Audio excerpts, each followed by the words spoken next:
Hey, folks, if you want early access to episodes as they drop, click that subscribe button, join us, and together we'll fix the broken U.S. healthcare system. We'll see you on the next one.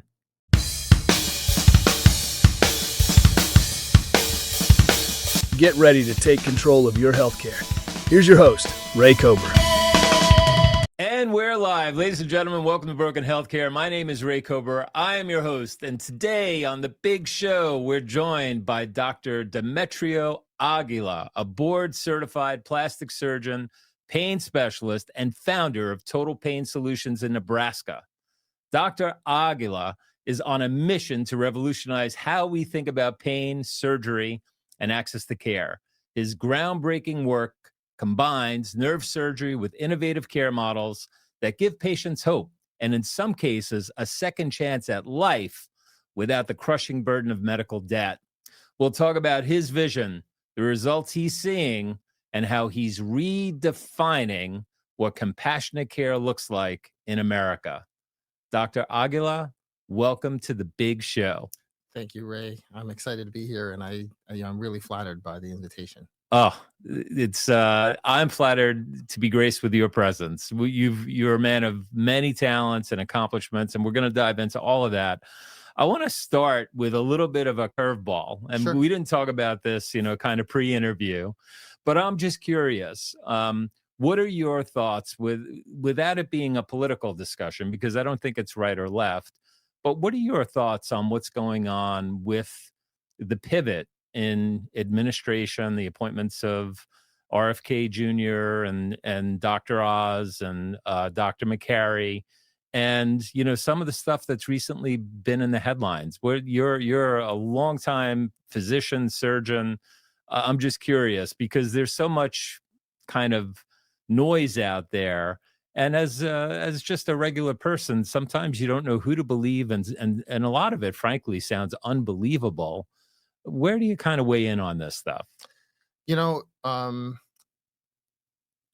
think about the advice of people like Warren Buffett, and also people like Dave Ramsey and others who say invest in what you know, right? Pay attention to things you know and invest in those things. So what's that got to do with these appointments that you're talking about? I don't know RFK Jr. personally. I don't know a lot of these other appointees personally, but I do know Dr. Marty McCary. He and I met at the Free Market Medical Association conference a number of years ago. We've spoken a number of times since then. My wife is a lymphoma survivor, and it was thanks to some of his advice that we were able to get her the care that she needed when she was going through her chemo treatment. I know him to be an honest man. I know him to be a man of integrity. He's a really smart surgeon, and he's not afraid to think outside the box or even throw away the box. Right. And I've come to trust his judgment and his advice. He and I know a lot of the same people, and the people that I trust also trust him. I found his writing to be amazingly insightful. I found that and inspirational, very, very inspirational. Yeah.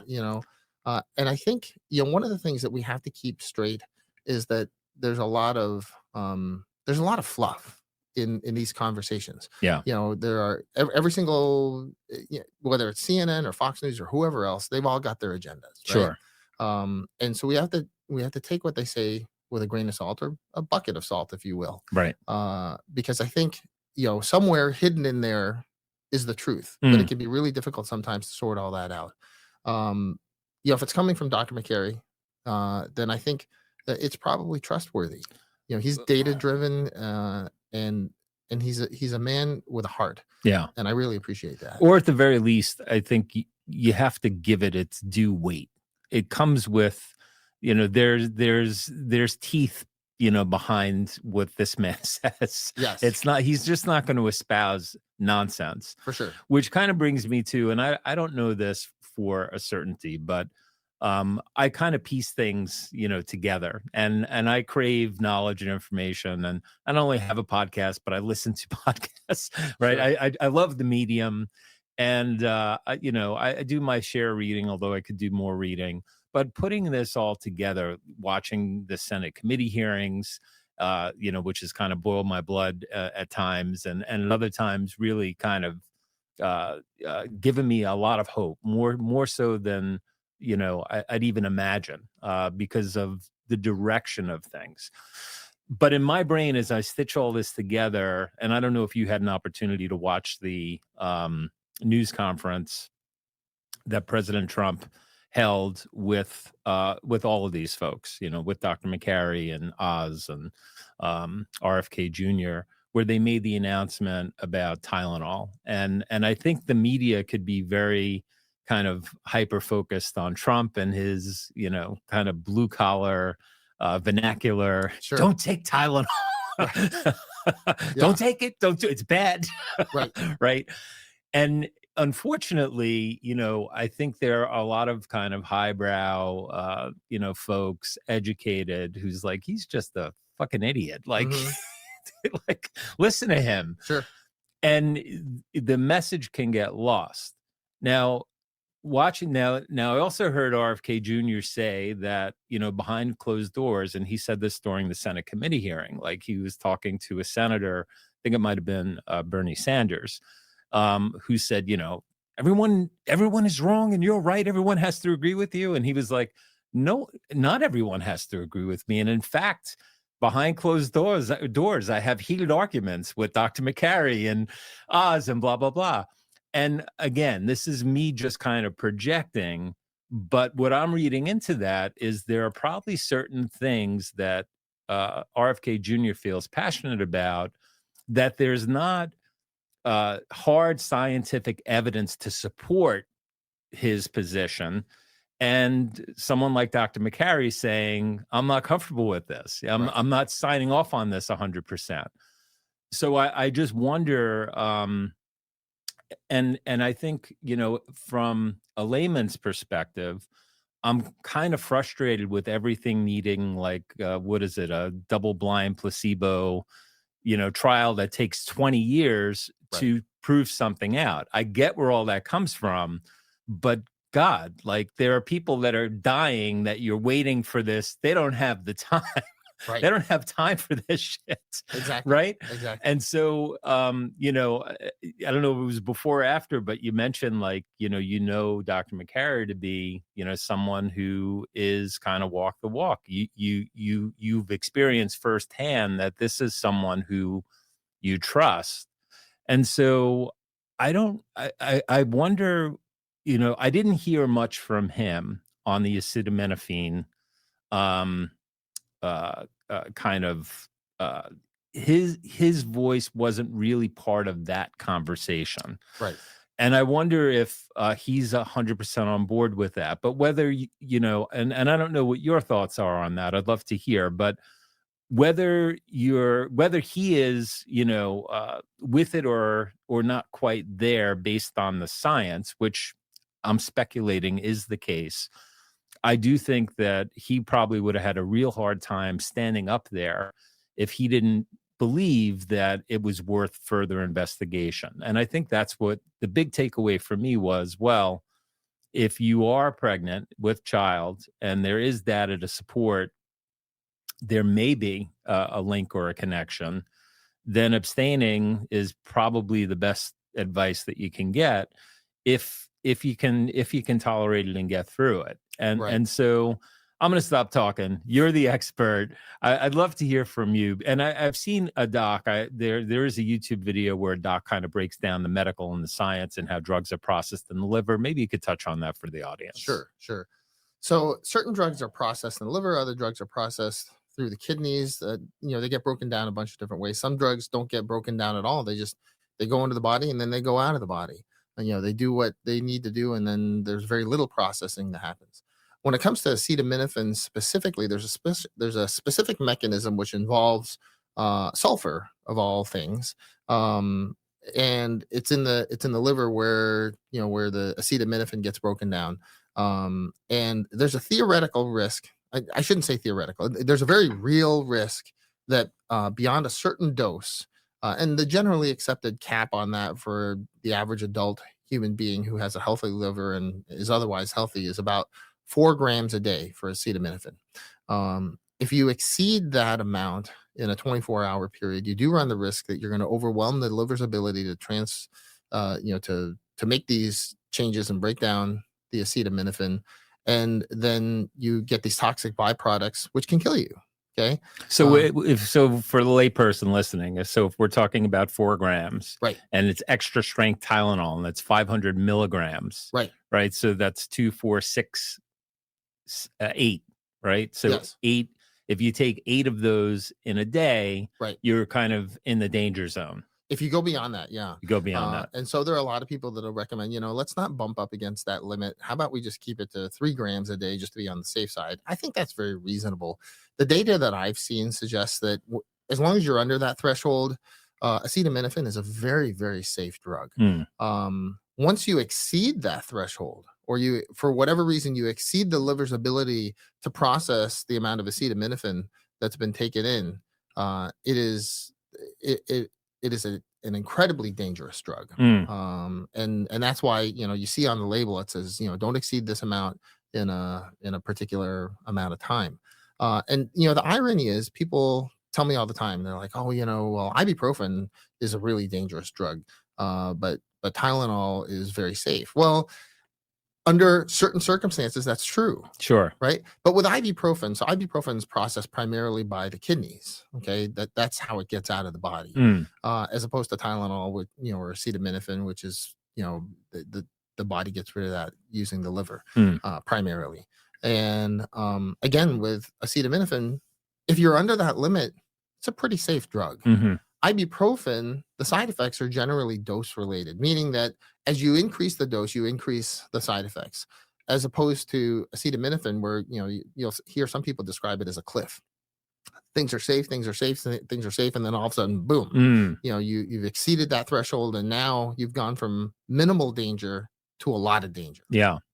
And so I think sometimes people underestimate the danger associated with exceeding that dose. Got it. And I think that's where some of the confusion comes from,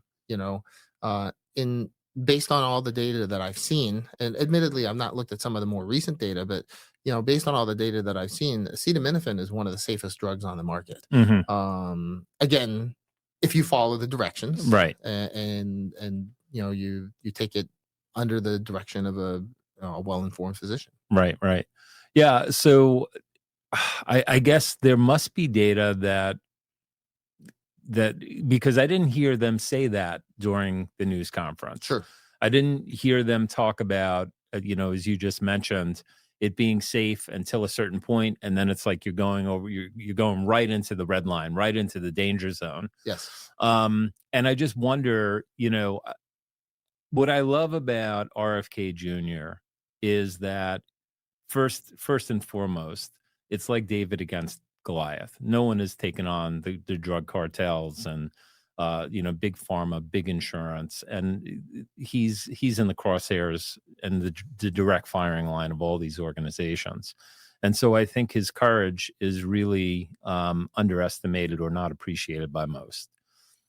Beyond that, I think we do have to ask questions like, why has the rate of autism gone from less than 1 in 20,000 to now, in some cases, they're saying 1 in 12 in the state of California? That's just a crazy number. And how do we compare with other parts of the world? And then they point to communities like the Amish, and Dr. McCary said there are 2 sects, and he made some distinction there. Sure. With that big, beautiful brain of his. Sure. Yeah. Right. Oh my goodness, that man is so smart. Sometimes he makes me feel like Forrest Gump. That's about how I feel when I talk to you. So he basically, laid it out and said, yeah, there's really no incidence of chronic disease. Now, forget about autism, chronic disease in these communities. And so I think we have to start as a society just saying, put the red and blue aside. Open your mind and ask these questions, because they're valid questions. And I think there's no question that we're, an overdrugged, overdosed society. It's Right. and it leads to chronic pain, inflammation, and kind of the state that we're in, combined with the other giant that RFK Jr. is going after, which is big food. Right. It's the poisoning of our food supply and the sad American diet. Hmm. And so I guess that's a good pivot or segue for us to talk about your passion, which is pain elimination. Right. And before we get there, you're a fascinating dude. So I want to get to know get to know more about you. And so, Sure. before you came in, so we had met at the Free Market Medical Association, I guess it was last year. Right. And it was held in Oklahoma City, as I think it always is. And then my association was that you were in Oklahoma, and we had a laugh with that because you were in Nebraska, Right. and now you're I'm still in oh, you're Nebraska. still in Nebraska. Yep. In the Okay. So I was in northeast Nebraska in a little rural town. It looks like Norfolk, but they pronounce it Norfolk. Okay. There's a long story behind that. So it's a town of about 25,000 people. Although surprisingly, it's the fifth largest city in the state of Nebraska at 25,000 Oh, people. wow.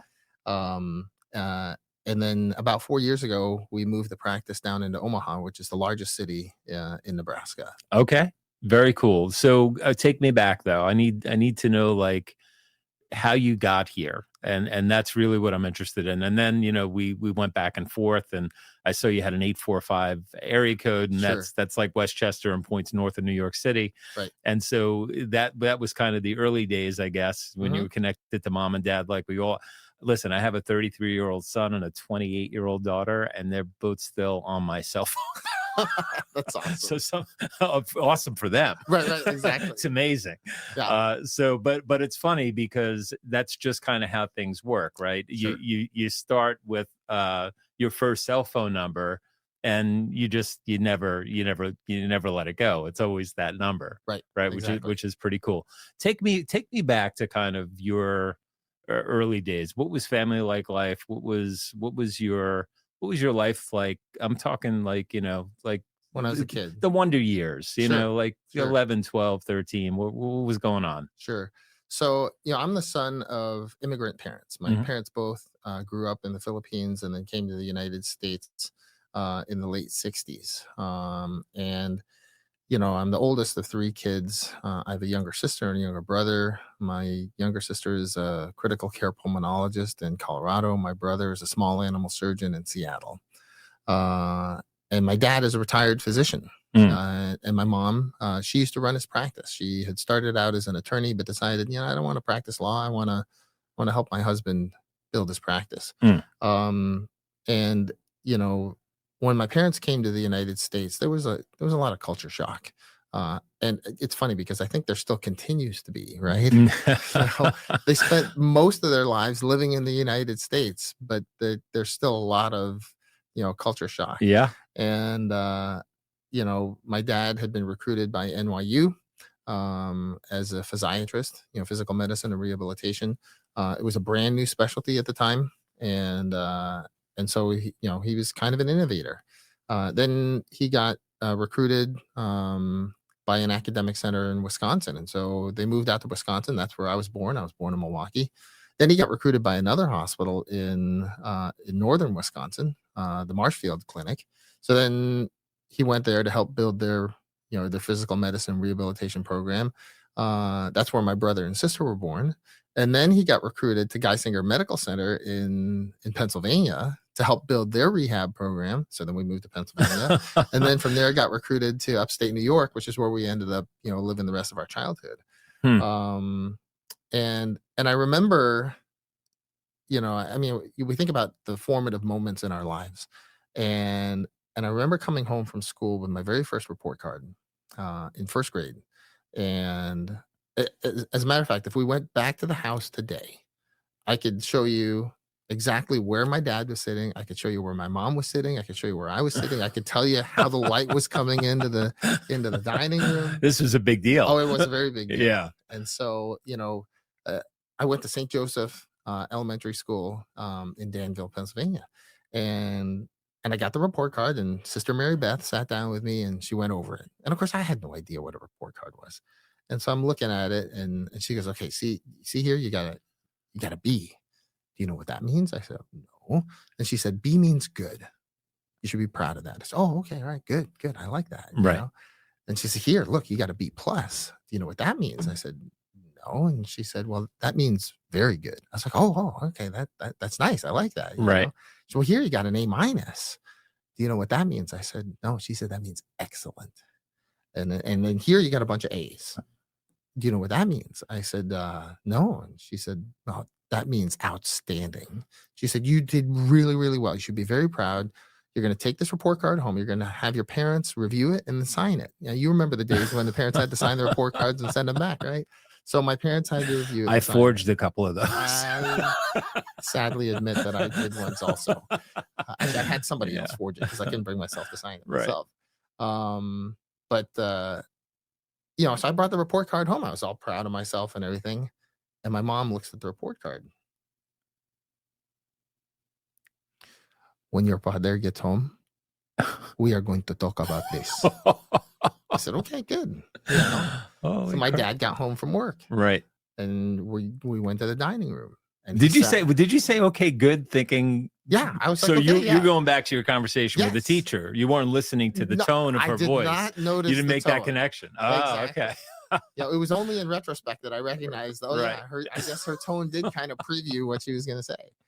So, so then we sit down, right? My dad is sitting at the head of the table. My mom is sitting to his left, and I'm sitting to his right. I remember him looking at the report card, and then he looks at me over his glasses. He looks at the report card again. Yeah. He looks at me over his glasses, and he's got the scowl on his face. And I remember thinking to myself, I'm like, why has he got that look on his face? Right? He says to me, he goes, "What do you have to say about this?" I said, "Well, Sister Mary Beth said it's really good. I should be proud, and you should be proud." "Sister Mary Beth, she does not know what she is talking about." I said, "Well, what do you mean? See this? This is a B. Do you know what B means?" I said, "Well, Sister Mary Beth said it means good." No. B means you need to do better. Okay, better. Okay. See this? A B plus. You know what B plus means? What she said, it was very good. No. B plus means you need to do even more better. Okay. I said, A. You see the A minus? Do you know what the A minus means? She said it means excellent. No. It means almost good enough. Okay, that is the A minus. See here, A. You should have all A's. It should all be A's, like Aguila. Okay, it should be A. None of this A minus, B plus, and whatever. Right. And I was like, but she said she does not know you. Okay. Yep. You are in the gospel of Matthew. Okay, chapter 25. Jesus talks about the servants. Some of the servants, they got the 1 talent. Some servants got the 2 talents. Some servants, they got the 5 talents. You got the 5 talents. And when the master comes back, he wants to know that you used the 5 talents and you got interest. You give back more. That is your job. Okay? It is not good enough to just be good enough. Wow. You have to be outstanding all the time because those are the gifts you have been given. So imagine, that's the groundwork, right? That's in first grade. Right. And so the expectations were set. Right. And I remember I would come home from school. I mean, I tell my kids about this all the time. They bring home their school grades and stuff. And look, Dad, I got this grade, I got that grade. And I hear my mom's voice. So like, I might have a test and there were bonus points, right? And it's like, look, Ma, I got a 109 on this test. 109 out of 100. Yes. See, she happy about that. So they're bonus points. Yeah. How many? Well, I guess I could have gotten 15. Then why did you not get the 15? Why only 9? And I was like, so I hear my mom's voice. When I think was there any therapy in your life? Lots of prayer. So I say that jokingly, of course, but not 100%. Sure. However, there their expectations made you the man that you are today. Yes. And that's kind of my point, is that, Yeah. nothing short of my best was ever going to be acceptable. Right. Not because my parents wanted me to be some kind of superstar rock star, Right. but because they knew, look, if you're capable of more, Yeah. then why aren't you living up to that? Yeah. Yeah. You have these great gifts, and so many people haven't been blessed with those abilities and those talents. Mm. Why are you wasting them? God gave you these abilities for a reason. Yeah. Use them. Yeah. Use them. Glorify him through you, Right. through what you can do, and show the world, look what God has given me. Right. I don't think 7-year-old Demetrio was thinking that, though, right? You were like, No, definitely not. Why? I thought they were going to be happy. Yeah, exactly. Exactly. Oh, God. All right. So that kind of sets the stage, right? Sure. And so from there, at what point is it a foregone conclusion that you're going to be a physician because your dad is a physician? Your mom is not a physician, but she's in the business, or she Right. also She ran my dad's practice. She ran your dad's practice. So was that just kind of the like, you don't really have a choice, this is what you're going to do, or did you come to it on your own? That's a really great question, and my parents, they actually struggled with that. Mm. I remember having numerous conversations with them about that. So on the one hand, they wanted very much for all three of us to be physicians, but not necessarily for the reasons that a lot of people might think. A lot of people might think, well, I want you to be a physician because I'm a physician, because, it's in the family. But that wouldn't be accurate. So my dad was the first physician in his family. My grandfather, my dad's dad, was a professor of engineering at the University of the Philippines. And he was a highly regarded professor there.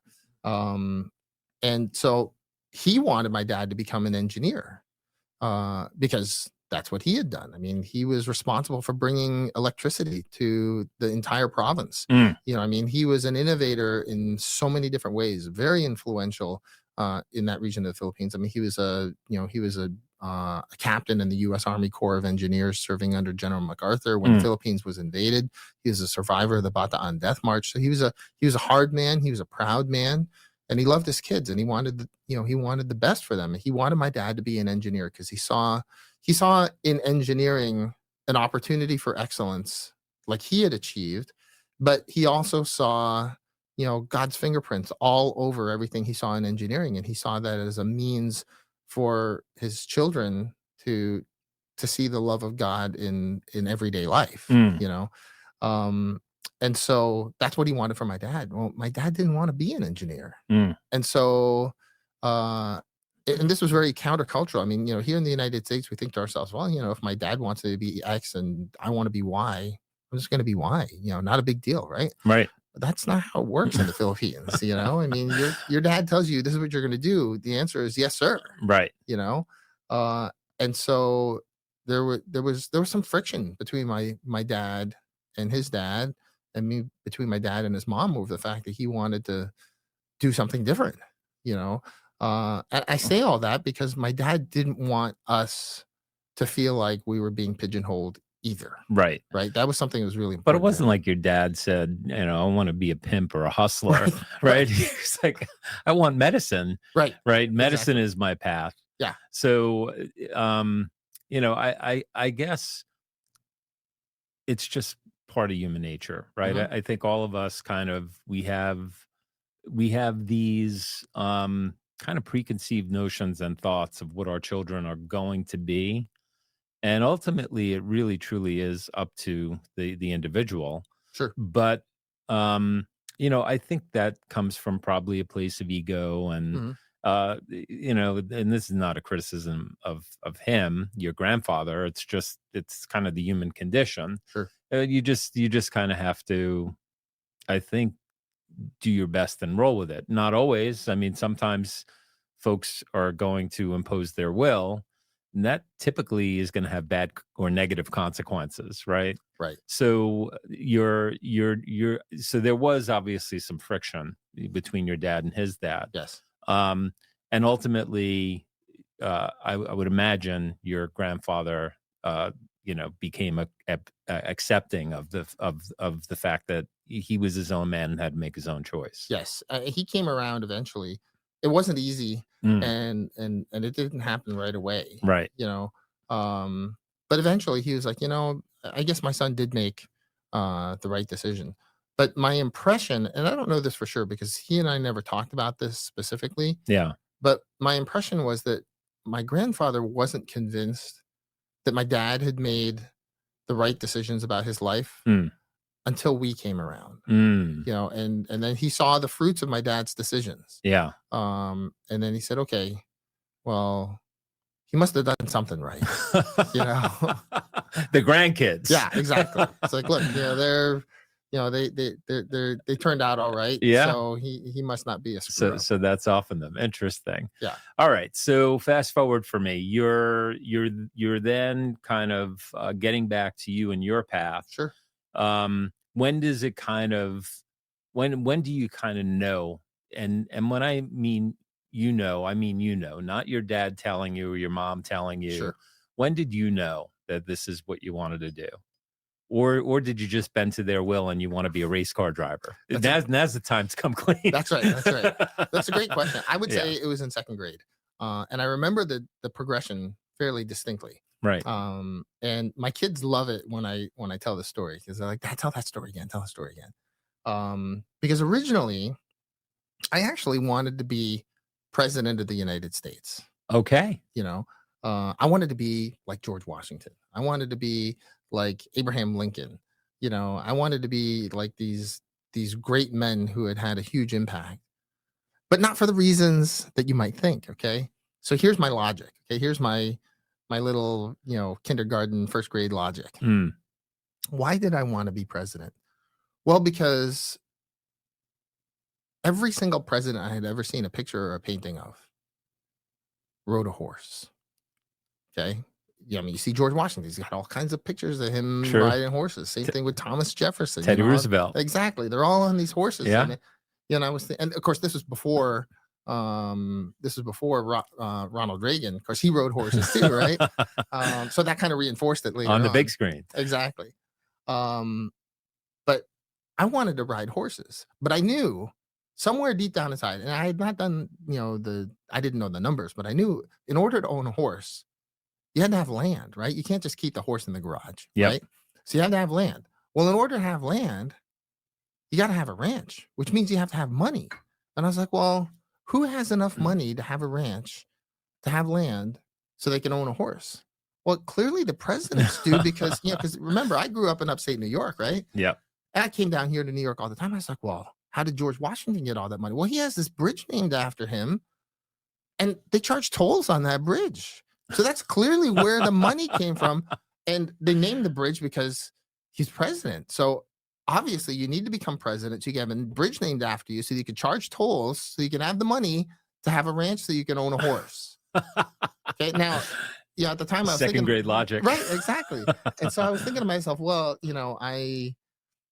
I don't need a really big fancy bridge. I mean, I'm never going to be George Washington. He was the first president. You don't get another first president, right? I was like, I just have a little itty bitty bridge, and I won't charge like those big tolls. I'll charge a penny per person going across. I don't need a really big ranch. I just need one horse, Right. So that was my plan when I was in kindergarten. That's hilarious. Was to become president so that I could have a bridge or a tunnel named after. I didn't know who President Holland was, but I was like, oh yeah, there's got to be a President Holland, of course, and I don't know who this president, Verrazano is, but but that's what I was thinking, right? Yes. And because there's a Lincoln Tunnel, right? Lincoln, Holland. Yeah, exactly. So there's a Lincoln Tunnel. That's a president. Battery. I don't think the batteries. Exactly. I was like, there must be a president battery or something.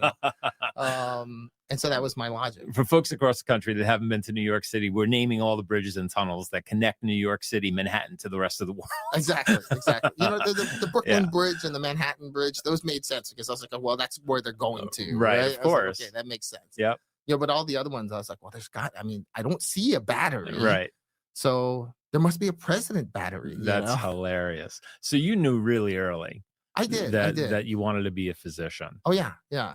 So, but it came out of a combination of a few things. So after I realized I wasn't going to be president, then I decided I wanted to be an astronaut. Right? Okay. Originally, I wanted to be Aim low. Yeah, exactly. So I originally wanted to be an astronaut because, I wanted a genie. And the only way you get a genie is by being an astronaut, and then you crash land on some desert island out in the middle of nowhere. You find this bottle, and then I was like, that's the only way I knew how to get a genie. I was like, okay, well, I want the genie so that I don't have to do laundry. I can have my food ready. And I was like, I can, if I want a new bicycle, I can get a new bicycle. So for anyone under the age of 40, what Dr. Aguila is talking about is I Dream a Genie. That's right. And Tony Nelson was the astronaut who found the bottle on the beach. And of course, Barbara Eden came out of the bottle. And you couldn't picture a more beautiful genie than Barbara Eden. Exactly. And so I can see the inspiration for wanting that. For sure. Then I got a little older and I realized, wait a minute, there's an even better reason to be, because it dawned on me. I was like, okay, this whole genie thing, that's kind of fantastical. Right. That doesn't really happen. There aren't really genies. But I figured out the better reason to be a genie, a real scientific reason, because I wanted to be bionic. Now you're talking. Yeah, exactly. Steve Austin, exactly. $6 million man. Exactly. Make him better than he was before. Yes. Better, exactly. We stronger, have the technology. faster. Exactly. Right. And I was like, wow, I was like, they don't need to spend $6 million on me. They can spend, I don't need the fancy eye, but the arm and the legs, that's really cool. All right. Like, so now I have to share a story with you. Sure. So I'm in third grade when that show started being promoted. Mm-hmm. And I was so amped and hyped about, we have the technology. Right. We can make him better than he was before. Stronger, faster. Better, stronger, faster. Yeah, exactly. The sound effects. I was like, whoever did the marketing for that, they were marketing to me, totally. and my head was about to explode. Sure. So I picked up the phone back when the phone was attached to the wall. Yes. And I called NBC. No I way. shit you not. And I'm like, can you tell me when is it going to air? That's hilarious. She was like, you are adorable. That is awesome. So that's my $6 million. So for me, that was like, that probably hooked me to TV and led me down a path of never being a surgeon, because I never did my homework. I was watching that, Beretta, Starsky and Hutch. Oh, sure. All the classics. And then Knight Rider eventually. Wasn't a huge Knight Rider fan. That wasn't my jam, but sure. I was a TV addict. Sure. Pretty well hooked. But it's funny that you mentioned that, because that sucks me right back. Anyway, yeah. So you get to this. So now you want to be bionic. Where do we go from there?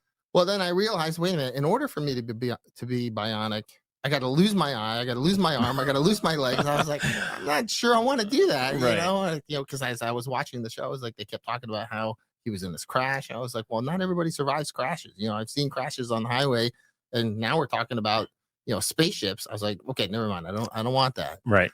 And the whole time in the background, my dad would take me with him to work.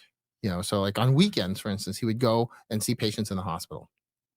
And he'd take me with him, and he'd say, I want to introduce you to my patients. It was never, I want you to see what I do.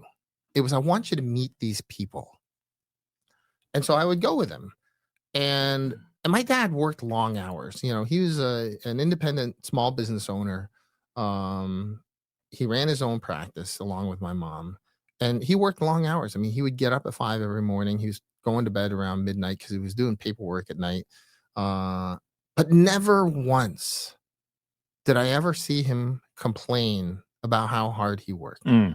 There was this great satisfaction that he got. And I could see his face light up when he saw his patients and when he saw the difference he was making for them, and seeing the impact. And I could see that he acknowledged there's a sacrifice here that he's making, he's asking his family to make. But it was worth it. Yeah. And that's really what got me. And my dad in particular was very keen on on getting each of us to look at all our options, because I remember him telling me numerous times. He said, "Do not become a doctor if you want to be rich.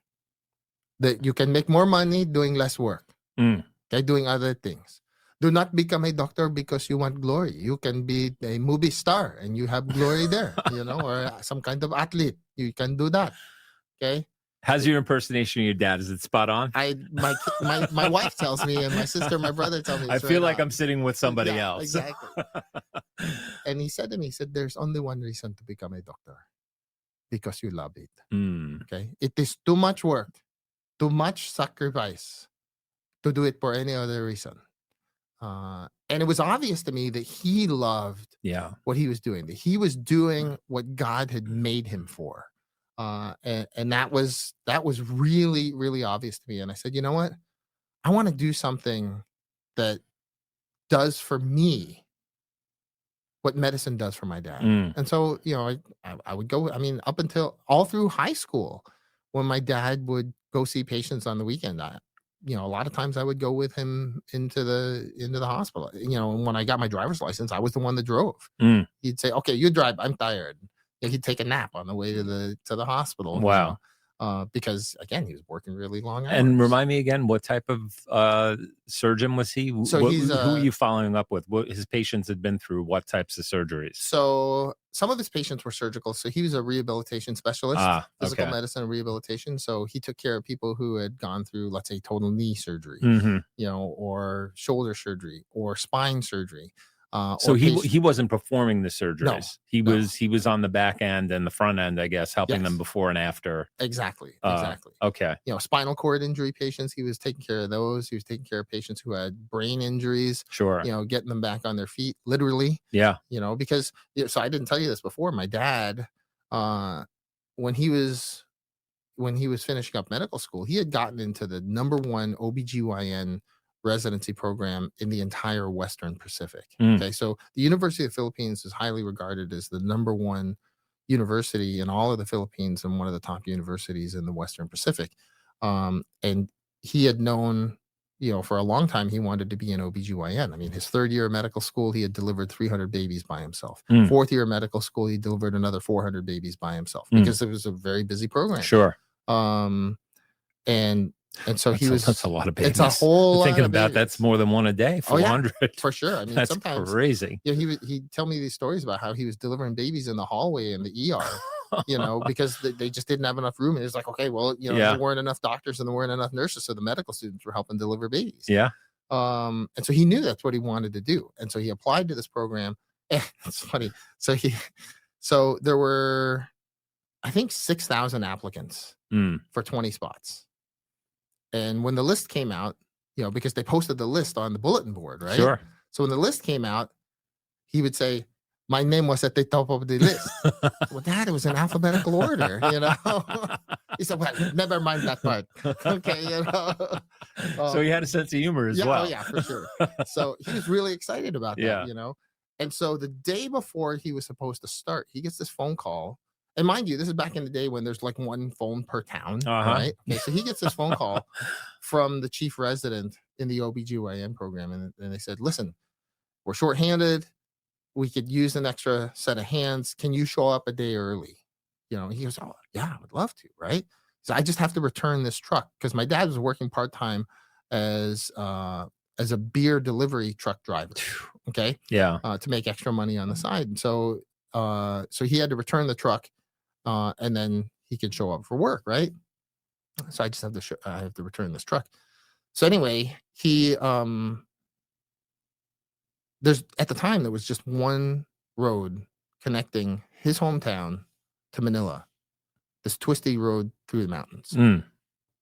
And that weekend happened to be a national holiday, long weekend. So you can imagine there's lots of beer deliveries going on. Sure. So he's driving down this road, and comes around this corner, head-on collision with a drunk driver. Oh, no. Okay. He gets to the local hospital. He's in cardiac arrest. Oh. Okay. So they revive him. They ship him to Philippine General Hospital, which is, part of the University of the Philippines. Right. the biggest trauma center in the whole country, where he had trained, and he arrives there in arrest again. So they revive him again. They had to take him straight to the operating room. They had to do an exploratory laparotomy. They had to do the splenectomy, all kinds of stuff. They had to do emergency tracheotomy just to save his life. He arrests on the table. Oh, no. Okay, they revive him again. He gets to the ICU and he arrests one more time in the ICU, and they revive him again. Okay. And then a month and a half later, he wakes up in the ICU. Oh, my God. Okay. And two of his buddies from medical school who had been in the class ahead of him were standing there looking at him as he wakes up. And he's like, "Where am I? And why are you guys here?" And they tell him, "Well, you've been in a car wreck and you had surgery and here you are in the ICU." I mean, so many of my dad's relatives, they thought he was dead, And so anyway, he says, "Why can't I feel my legs?" Oh, no. And they said, "Well, you're paralyzed from the waist down. But we're in this brand new rehabilitation residency program. We're going to do everything we can to help you." Yeah. Okay. 9 months later, my dad walks out of the hospital. Wow. Okay. And so these two buddies of his are with him, and they said, "Okay, tomorrow you can walk to your fancy pants OBGYN program." Mm. And he says, "No." He said, "You guys gave me my life back. I want to do for my patients what you did for me. Wow. How do I do what you guys are doing?" And they said, "Well, let's go talk to the program director." And so they went and talked to both of the program directors, and the OBGYN program agreed to let him go. Mm-hmm. And the rehab program picked him up. He never looked back. Wow. So, so you can imagine the kind of joy and fulfillment he got from his work when he would go and he'd see these patients who had spinal cord injuries. Mm. And they'd say, "Doc, it's hopeless. Look at me. Look at me." That is just an incredible story. And so, one thing that I want to touch on, because you've mentioned God a number of times. Sure. You're wearing a big ass Jesus crucifix Sure. around your neck. Sure. And I apologize. I'm a potty mouth. I'm going to curse. That's all right. I curse like a sailor. Don't hold that against me. And for whatever it's worth, I'm a non-practicing Roman Catholic. My Sure. wife is devout. She's, all about it. And I know in the Philippine culture, it's very prominent. Sure. It is a real central focus. Sure. And as I hear the story that you relate about your dad, I can't help but think, but the grace of God. Yes. That he's alive. Exactly. But also it's just, is it random what happened to him, or is this kind of, preordained, right? Yeah. It's just amazing that when you hear that story and you hear, the chain of events, head-on collision with a drunk driver, Sure. They called him in a day early. Like, that wouldn't have happened if it would have been scheduled on time. To be revived not 1, 2, 3, 4 times. Right. It's just, the odds are against you. The odds are abysmal. They're even more abysmal. Oh yeah. And then to come back and then come out of it, wake up, you're paralyzed from the waist down, and then walk out of there. It's just so while I am a non-practicing Catholic, I do believe in God, and I do believe that having faith, regardless of what that faith is, I think it helps you through times like that. Oh, sure. I mean, there are a number of studies which were done at Harvard of all places. Okay. So one of the most secular, atheist institutions there is in the United States. Right. And they looked at this question about prayer specifically. Mm.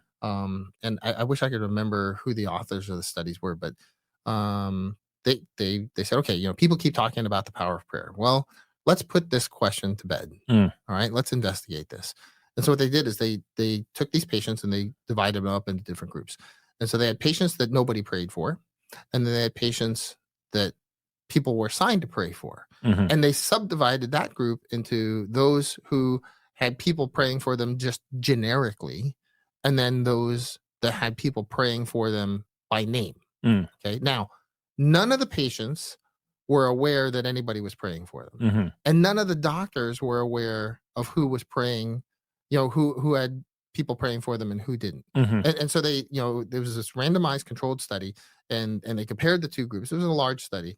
And what they found was that again, independent of anybody knowing whether or not there was prayer going on for them, when you matched patients up who had similar diagnoses and similar demographics, the patients who had people praying for them had better outcomes than the people who didn't.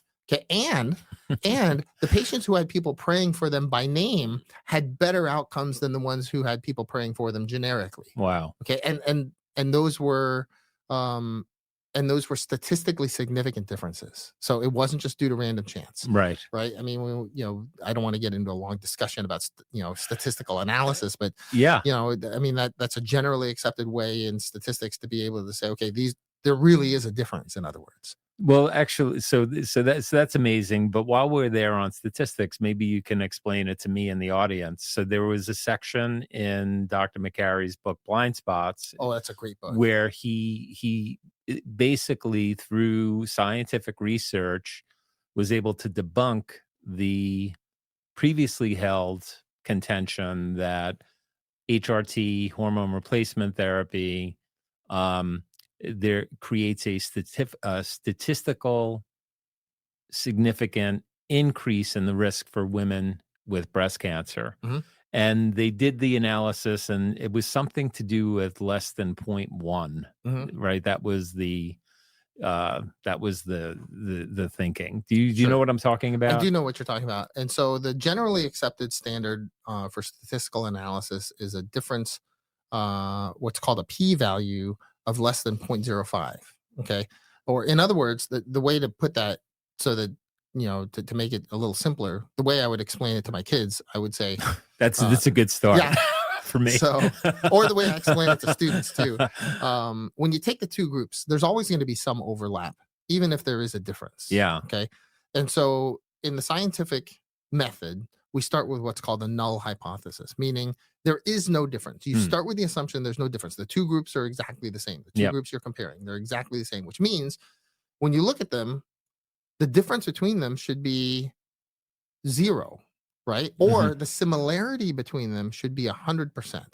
Right. Yep. And so as those groups overlap less and less and less, then the similarity between them becomes smaller and smaller and smaller. And so it's considered statistically significant if the overlap between the two groups is 5% or is less than 5%. So that's where we get the 0.05. Okay. So that's 5%. So if the overlap between the two groups is less than 5%, then that's generally accepted as a real difference between the two groups. So let's take an example, like somebody has strep throat. Okay.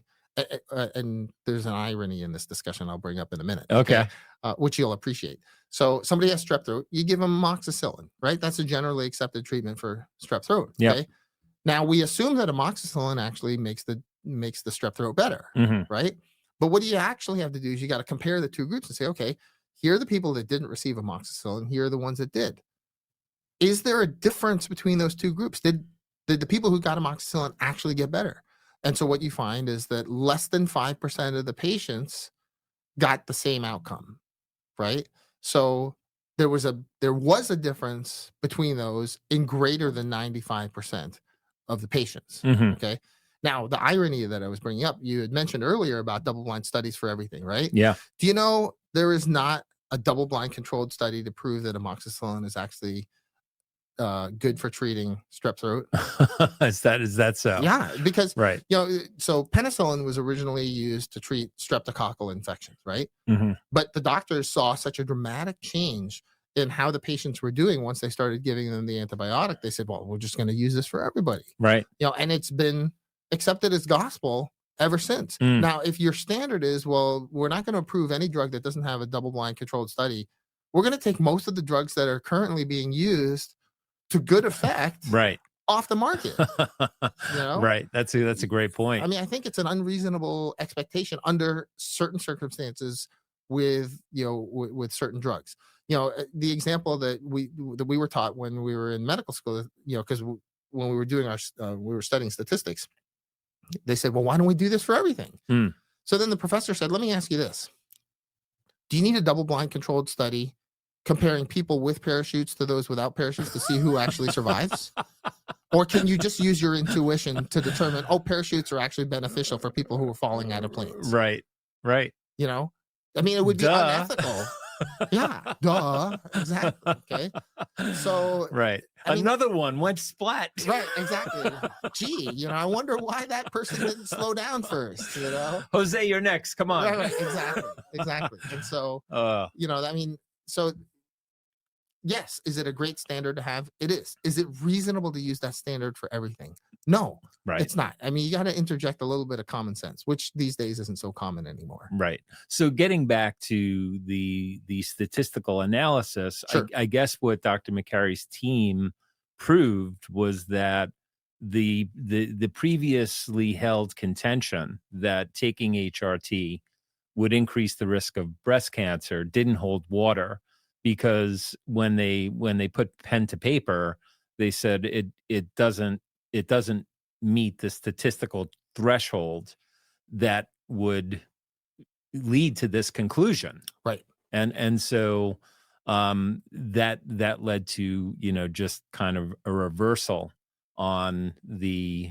the nonsense that so many women have had to suffer by not receiving hormone replacement therapy for years and years and years because of this previously, published study that was debunked, later on down the road. And sure. And so I look at stuff like that and I'm like, when getting back to like watching these Senate committee hearings, when they're talking about, the consensus and the studies and the this and the that, don't believe everything you hear, even if it is published, even if it is well researched. Sometimes we find that data is flawed or manipulated or both. Right. And you always have to keep an open mind. Yes. Well, and what it really means is that we need to take a closer look, right? I mean, I thought even more powerful in his book Blind Spots was his analysis of peanut allergies. Yeah. Right. I mean, for the longest time, conventional wisdom. We don't have this in our country. Right. That's exactly. what it is. Exactly. Right. Why do you guys have all these peanut allergies in the United States? He's sitting there with two kids from Africa that are in his program and like, we don't have this. Right. Exactly. What is this? And right. It's actually a problem that we caused. Yeah. Right. Yeah. Because there were a series of assumptions that were made. Yeah. And they were bad assumptions. And then dogma was built on the bad assumptions. Yeah. That's the bottom line. And so, yeah, getting back to your original question about what's going on with these appointments, regardless of your political stripe, what I appreciate about these discussions is that there are people who aren't afraid to challenge the status quo. Yeah. They're not afraid to ask, should we believe this? Mm-hmm. Should we be doing this? Yeah. Now, do I necessarily agree with all of their conclusions? Not necessarily.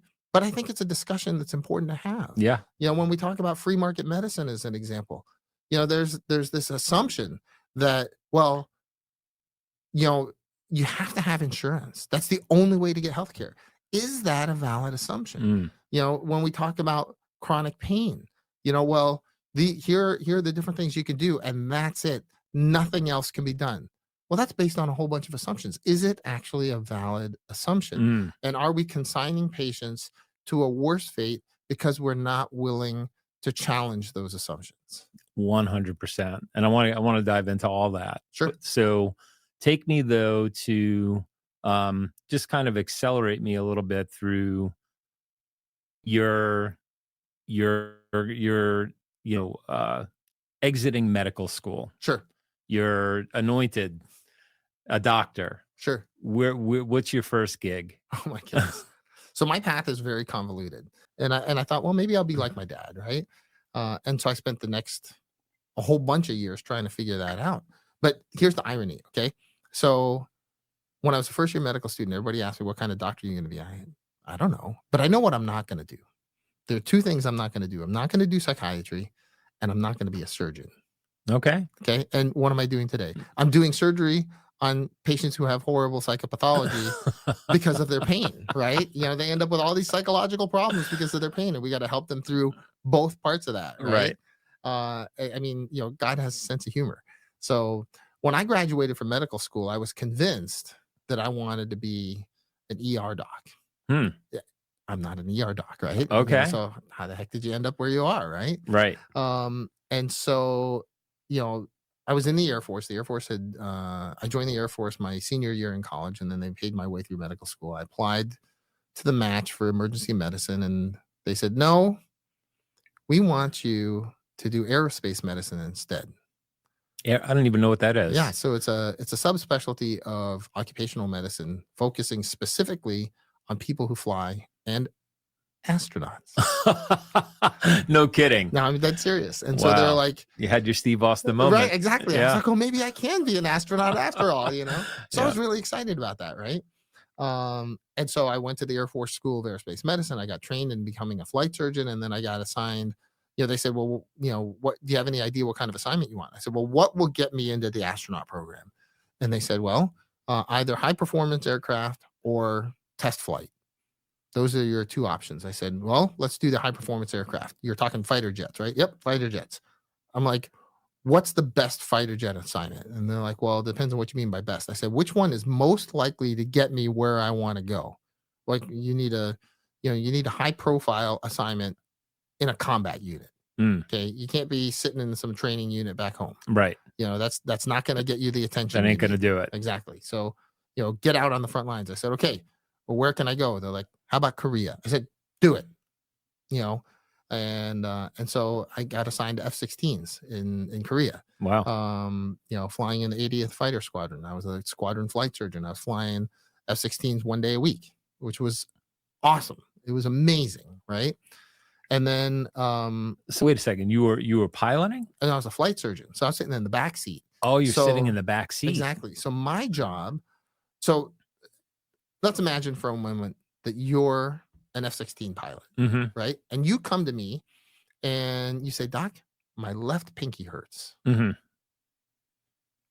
you know, sitting here now, not as an F-16 pilot, but just as Ray, okay, do you know what the impact of a left pinky injury is for an F-16 pilot? Like, how would that affect his ability to do his job? And now I would guess not at all. But the other part of my brain is probably like, that's probably really fucking important. Well, my job was to know exactly what that impact is. Right. So I have to know all the controls and all the instruments so that I know, okay, so for instance, the thumb controls a particular instrument. The radios are typically controlled by the index finger, and then each of the different fingers controls a different function on the hands-on controls for the jet. Right. And so, certain fingers are responsible for certain things. Certain parts of the body are responsible for certain things. My job is to know all that stuff. So when you as the fighter pilot come to me and say, Doc, I got this problem, I know, is it safe for you to fly or not? And then what do I need to do to get you healthy enough to get you back in the cockpit? Wow. Well, how else am I going to know that if I'm not there with you, seeing how you do your job,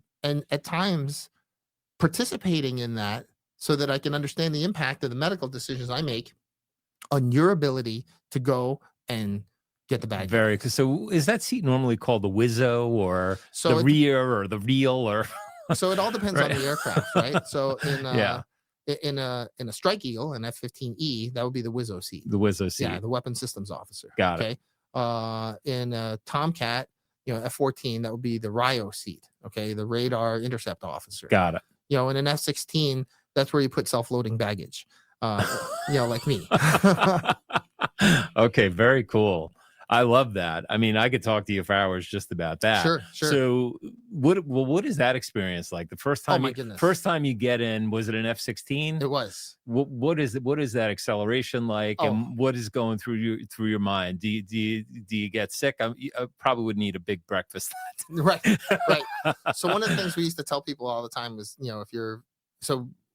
part of my job also was to do medical clearance for incentive flights. So you'd have some junior enlisted ground pounder who got some great award, and the wing commander wants to incentivize them and say, hey, listen, great job. So let's say you're going to go for a ride in an F-16. So our job was to make sure they're medically cleared to be able to do that. That was part of my job. And so the advice we would always give these guys is, they'd always ask, Doc, what's the best way for me to avoid getting sick in a plane? Is there anything I should eat or anything I should avoid? I said, eat bananas. This is what I was taught, and this is what I'm teaching you. Eat bananas before you fly. Oh, really? Do bananas keep you from puking in the plane? I said, no, but they taste the same coming up as they do going down. Bump. Yeah, exactly. So that's what we used to tell people all the time. Got it. But if you can imagine the most exciting roller coaster ride you've ever been on. Yeah. And then multiply that by 1,000. That's crazy. Then you got a little bit of an idea of what it's like. I mean, I remember probably one of the most exciting flights missions I ever went on. We were doing what's called an LFE, large force employment. Yep. And so we had 4 F-16s. We were flying against 6 F-15s. And it was an air-to-air engagement, and our job was to shoot each other down, right? Yep. Simulated, of course, right? Of course. And I remember, the radio call goes out. Fights on, which means, okay. So this is like Top Gun shit. Yeah, You're exactly, dogfighting. Exactly. Yeah. Dogfighting. And all of a sudden we're flying around and like, Doc, do you see that jet in the radar? I said, yeah, I can see the jet in the radar. Because they're almost in the weapons employment zone where it's almost time for us to do something. And all of a sudden I hear the radar warning receiver start to sound because somebody's painting us with their radar. Right. And next thing I know, the jet's twisting, doing all this kinds of stuff. And I was like, thank God my microphone was off because I was screaming like a little girl. I mean, it was so awesome. It was so much fun. But what I realized as a junior flight surgeon, my goal was to get into the astronaut program, right? And so I started looking at my peers and at my mentors, and a lot of them wanted to get in the astronaut program also. But a whole bunch of these guys who had more letters after their name than they did in their name, had applied to NASA and hadn't even gotten the "Don't call us, we'll call you" letter. I was like, well, if these people who are way more qualified than I am can't even get a response from NASA, then what does it actually take, right? And so I did a little digging. It didn't take me long to realize. I mean, it wouldn't take anybody really long to realize that there have been more U.S. Olympic gold medalists than there have been American astronauts. Wow. Okay. And there have been more presidents of the United States than there have been men on the moon. Well, we know what my chances are of becoming president. We already discussed that, right? And you never really gave it a fair shot. But so I was like, well, maybe I should choose something more reasonable, right? Yeah. And it was at that point that I realized I missed the operating room. And so the Air Force was looking for somebody to go into head and neck surgery, ear, nose, and throat surgery, head and neck surgery. And so I raised my hand. I said, I do. I volunteered, and they got my application mixed up with somebody else's, and I got in. So what? Just like that. And so I trained at Mount Sinai here in Manhattan. Oh, wow. Yeah. So I had the privilege of training at one of the top ENT programs in the country. And that was amazing. I mean, I got back in the operating room and I realized, what, I love. How old are you flying. at the time? Late 20s. Late 20s. Yeah. So 10 years ago. Yes. If only, right? Yeah. I mean, that was 2002. So it was right after. So, I mean, that's another story altogether. What happened in 2001? I mean, if you were here in New York I was here. At the time, yeah. Well, I was deployed at the time when all that stuff happened. And so I got rolled over from Operation Northern Watch right into the very beginning of Operation Enduring Freedom because I was already out in the Middle East. Wow. Yeah. I was already halfway there to Afghanistan already anyway. And so I got rolled over into that. That's another story for another day. But, I was at Mount Sinai, and I mean, I loved flying. But the way I knew that I was supposed to be a surgeon was because when I was flying, every once in a while I was flying, I'd think about the operating room. Never once when I was in the operating room have I thought about flying unless somebody brought it up, Hmm. you know? And I was like, okay, this is clearly where I'm supposed to be. This is what I'm supposed to do. Yeah. And it was awesome. And then, as we talked about prior to the interview, it was during my last deployment to Afghanistan. I was doing tons and tons of head and neck reconstruction. I mean, I did over 300 cases in 5 months. We were operating from like 7 in the morning until midnight, 6 days a week, which is a surgeon's dream, to just be in the operating room all the time. Right? Yeah. And it was at that point, a couple of them. Now, was that still specifically as a flight surgeon? Or No, this was as a head and neck surgeon. Head and neck surgeon. Yep. So you're dealing with infantry, boots on the ground. All kinds of stuff. All kinds of stuff. Yeah. People being blown apart by IEDs, people who've been shot, all kinds of stuff. And it was at that point, some of the more senior people there said, listen, you should do plastic surgery. Why do you want to just limit you like doing this reconstruction, right? Why just limit yourself to everything above the collarbones? Why don't you just reconstruct everything from head to toe? And forgive my ignorance, Sure. but is this trauma surgery? Are these people coming in and they're in a million pieces, and you're the guy that's putting them back together again, or you're part of a team that's putting them back together again? That's exactly right. Okay. And so who made the recommendation of plastic surgery? So I was deployed there with a plastic surgeon who had also started in fighter jets. He had started in F-15s. Yeah. I had started in F-16s. He had then gone into ENT head neck surgery like I had. Oh, wow. And then he went into plastic surgery. And so he said, listen, just do what I did. Right. And I said, I don't want to do another residency. That was horribly painful. I don't blame you. I don't want to do that. And he said, no. It'll be different. Plastic surgery, they'll treat you nice. Especially since you're already a board certified ENT. I said, I don't know. And then a couple of the more senior surgeons, so the trauma director, as well as one of the other general surgeons who was very senior, they had made the same recommendation. And they said, the Air Force is looking to send somebody for plastic surgery training. You should apply. And I said, well, I don't know. So I got home. My wife and I talked about it a bunch. We prayed about it a bunch and said, okay, let's roll the dice. Let's see what happens. So I applied and they got my application mixed up again and I got in. And so I got the come on. It was a fix on. Why are you saying it that way? Like you gotta tell me what happened there. Like so I was very fortunate. I got into Hopkins. I did my plastic and reconstructive surgery training at Hopkins. So they send you back from overseas here. Yep. And for your training, exactly. And so I was very fortunate. I remember when I was applying. So if you're not familiar, when you apply to residency, you have to rank the places that you want to go to 1, 2, 3, 4, and then the places that interview people, they have to rank people also. And then there's a computer algorithm which matches everybody up. That's why it's called the match, based on whatever the algorithm is. I see. So the match is really easy. If Hopkins ranked me number 1 and I ranked them number 1, boom, that's an easy match. Yeah. Right. It gets harder when, let's say, I rank them number 3 and they rank me number 1, or I rank them number 1 and they rank me number 3. Then you got to play in this all the stuff that goes on. Sure. That nobody really understands. Yeah.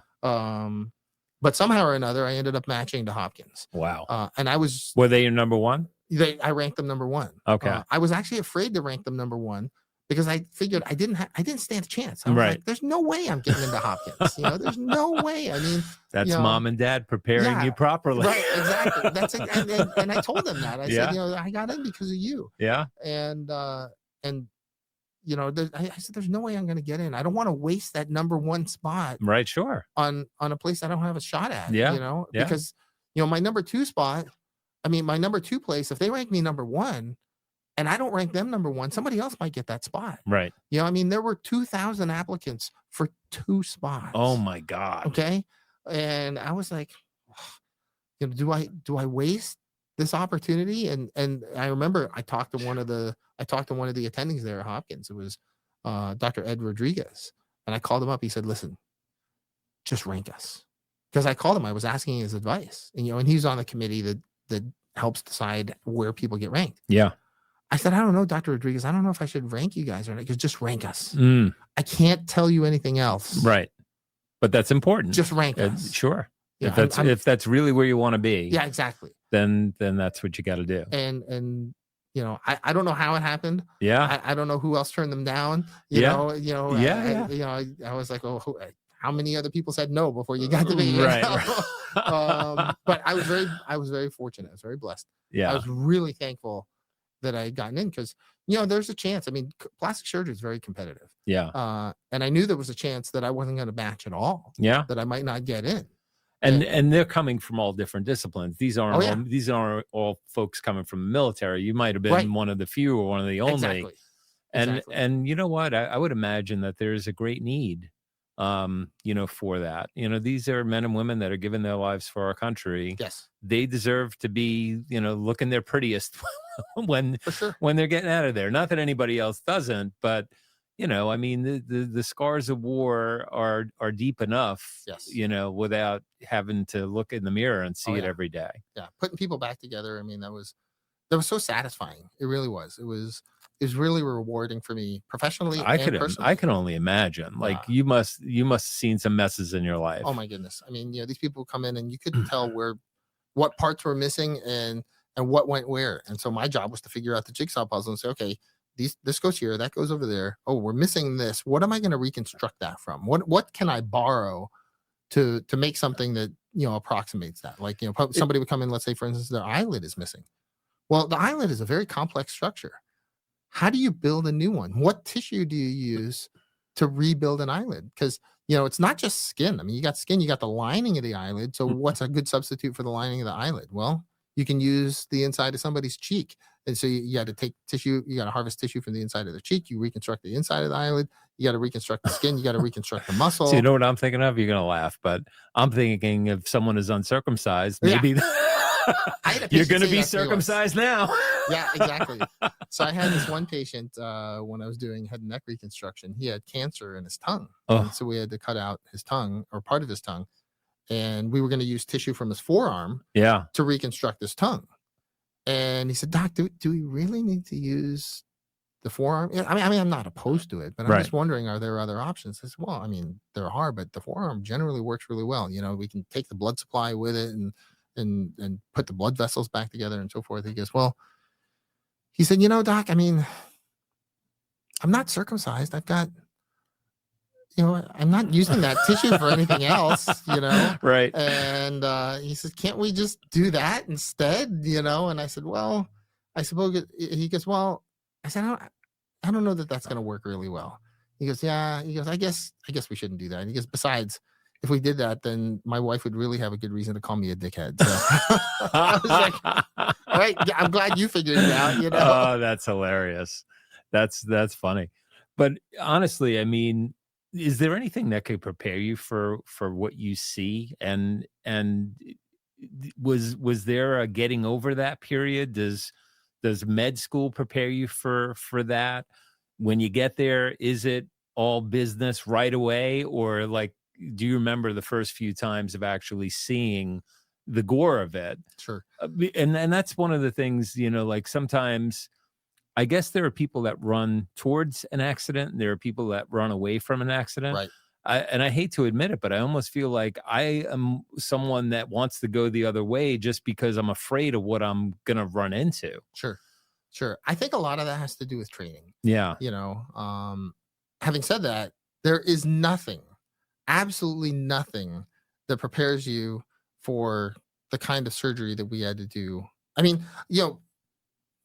let me rephrase that, because it makes it sound like, well, I just went in there and kind of made stuff up as I went. And that would not be true. No, of course not. The training that I got was absolutely outstanding. Superb. Preparation. Right? Yeah.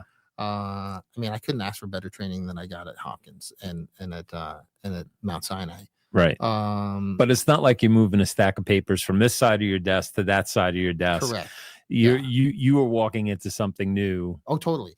And so one of the things a lot of people say, well, I used to work at Boston City Hospital, or I worked at Bellevue or wherever. And, we saw a lot of the so-called knife and gun club, right? People who are shooting each other, stabbing each other. Sure. And, so a lot of people have this idea that treating battlefield injuries is a lot like an inner city hospital where you're treating a lot of gunshot wounds. Like, well, you don't see many people at least I'm not aware of anybody in New York being blown up by an IED. Right. Right. And seeing all kinds of shrapnel in their face and pieces of RPGs and stuff like things that. Right. There's nothing that you will do in the civilian world which simulates that. Sure. Okay. Yeah. And so, you ask about what the first few days were like. So when we got to Afghanistan, we spent the first week doing orientation. So like they went over, okay, here are the protocols for wearing your body armor. Here are the protocols for wearing your chem gear. We want to make sure you're up to speed on how we do things here. And we spent the day doing rollover training. So we get put in these simulated Humvees just in case it gets blown up and it rolls over. You need to know how to get out just in case it's on fire or whatever else. So we do all that training. So they orient us to the military stuff that maybe we hadn't, done recently or done at all, and then to the operating room, right? So we spent a day being oriented to the the hospital. Okay, this is where this is, that's where that is. We met the people that we were going to be replacing, and then I think we overlapped for a day, and then we just got thrown in. And I remember very distinctly the very first patient that I saw there in Afghanistan. It was this 2-day-old who, and this was not a trauma patient. Okay, so a lot of people think, oh well, all we saw were trauma patients in Afghanistan. I would guess over 90% of the cases that we did were actually humanitarian cases. And this 2-day-old was a good example. So she had been born with spina bifida. Okay, so she had her spinal canal had not fully closed. This is in the United States. That's somebody who would have been operated on either before she was born or as she was being born or right after she was born, because the risk of, or the chance of survival drops precipitously with every hour after that kid is born. Wow. Right? And so this is 2 days. So statistically, this kid shouldn't make it. Right. But they're like, we got to do something. And so they brought in the neurosurgeon and the plastic surgeon to reconstruct this baby's spinal canal, right? But the baby's so small, they couldn't get an IV line started. So they wanted my help to put an IV line in the neck, what's called a central line, right? And of course, I'm a head and neck surgeon. Who better to do surgery in the head and neck? This is what I do, right? Yep. And so we get into the operating room. We haven't even started the operation yet. And I'm really not doing any of the operation. I'm just there to start, to put in the central line. And I go to start the central line, and all of a sudden this kid codes on the table, right? And so we spent like an hour trying to bring this kid back. Everything I could do, it was me and 3 other surgeons and 2 anesthesiologists trying to save this kid's life. And she didn't make it. My very first patient in Afghanistan. And I remember walking out of there thinking to myself, what am I doing here? Episode of Broken Healthcare Podcast is brought to you by Benefixa Healthcare Consultants. Visit benefixa.com to learn what's possible. Reduce the cost of healthcare for your organization, deliver better outcomes for your people, and yes, design health plans that give your people a path to $0 out-of-pocket costs for healthcare. Visit benefixa.com today. Sure. I was supposed to save that kid. Yeah. Is this what every patient that I see here is going to be like? Am I going to kill every person that walks through that door? Yeah. That rolls in here? Yeah. And that had to be extremely deflating. Oh my goodness. It was horrible. Yeah. And so the next case, so, we're finishing up that case, and then these trauma patients start rolling in, and the triage was being done by the trauma surgeon. He's like, okay, this one goes to that room. That one goes to that room. Aguila, you got this one. This one isolated face and neck injuries, from a blast. Put it back together. And I stood there and I looked and I was like, am I going to kill this one too? Oh man. Yeah. That's a very human thought, right? And I think people forget that doctors are humans. Surgeons are humans. Absolutely. Right. Absolutely. Sure. Yeah. And so, but I remember, and this is one of the things that I love about surgery in particular. Okay. And it reminded me a lot of flying fighter jets. So when you fly fighter jets, there's this long ritual that leads up to actually getting in the jet. Okay, there are all these different steps that you have to do in the correct order and in the correct way before you can step into the jet. And if you get any part of that wrong, boom, you just got booted out of the mission.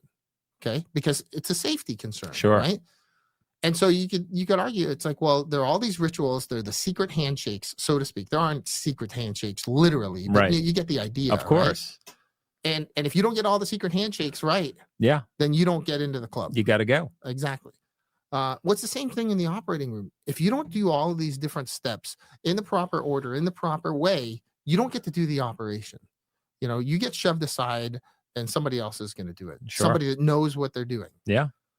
And that was one of the great things about that second case, because you have the ritual, you have the routine, all the different steps, so that by the time we were ready to do surgery on this patient, I had then been in my routine. I had been through the ritual.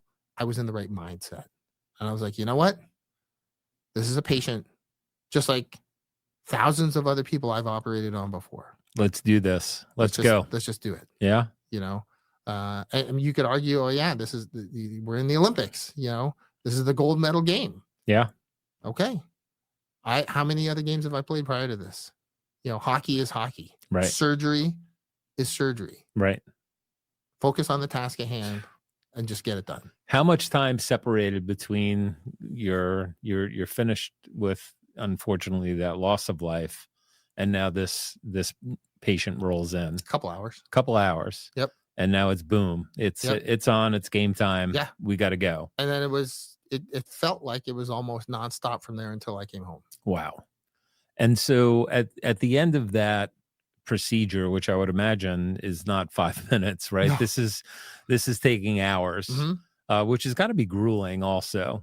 You know, I think it's probably also underestimated or just not even thought about the amount of time that a surgeon spends on their feet, and, you know, how taxing that is on the body. Sure. Is there something that, you know, you do to prepare for that? Do you stretch? Do you get into a sauna? What do you do do you practice yoga? What do you do to stay limber? Or is it just like, hey, there ain't no time for that? Yeah. So, I mean, I do stretch, you know, in between cases. I'll stretch them, you know, and because your knees get stiff, your back gets stiff. Yeah. When you're standing there for an extended period of time.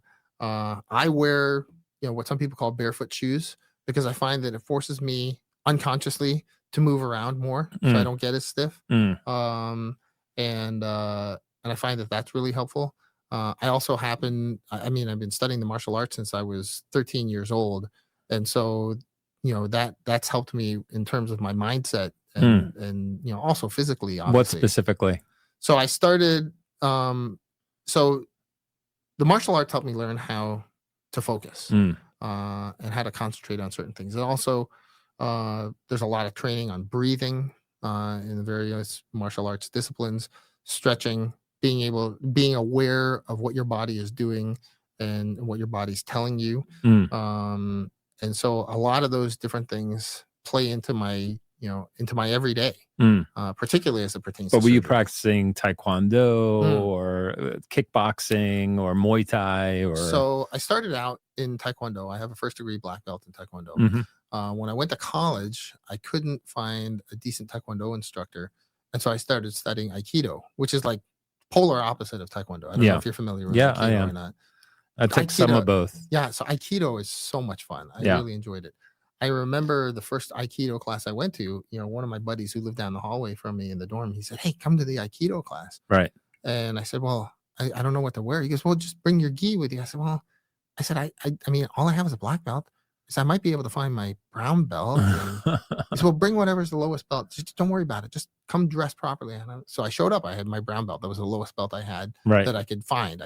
I don't know when my white belt was coming. You know? And I went up to the instructor and I said, "Listen," I said, "I really apologize. I don't want to be pretentious. You know, this is your house. This is your school. You know, I would have worn a white belt if I could have found it. I didn't know where it was, so I wore this one instead of my black belt." He goes, No.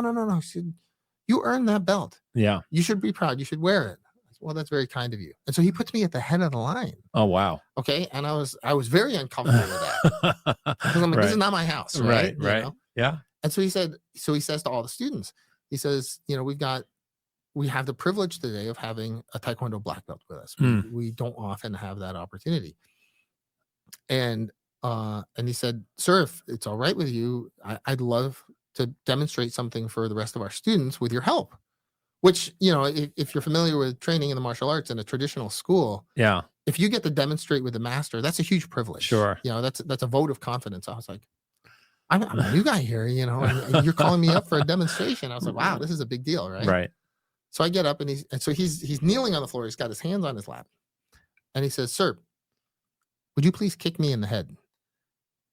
And I said, I said, "Sir, what kind of kick would you like me to do?" He goes, "Look, I study Aikido. I don't know anything about kicks. You pick the kick. Roundhouse, Just kick me in wheel the head." kick, what'd you do? Exactly, whatever. And I said, "Well, I mean, I don't want to hurt you." And he said, "No, it's okay. It's Right. okay. This is a demonstration." He goes, I know what I'm doing. Right. You just go ahead and kick me in the head." So I was like, okay. So I did a front kick, pretty basic front kick. Yeah. I did not see his hands move. To this day, I don't know what he did. But Right. the next thing I know, I'm laying on the floor You're on on my the butt. ground. I was on my butt on the floor. I was like, what the heck just happened? Right. And he said, "Sir, you didn't try hard enough. You didn't even come close to kicking me in the head. He said, I want you to actually kick me in the head." I said, "Sir, I really don't want to hurt you." He goes, No. I want you to try hard. Really try. Right. Put some speed and some power into it, like I know you can." Right. I said, "Well, yes, sir." So I wind up, I did a roundhouse kick.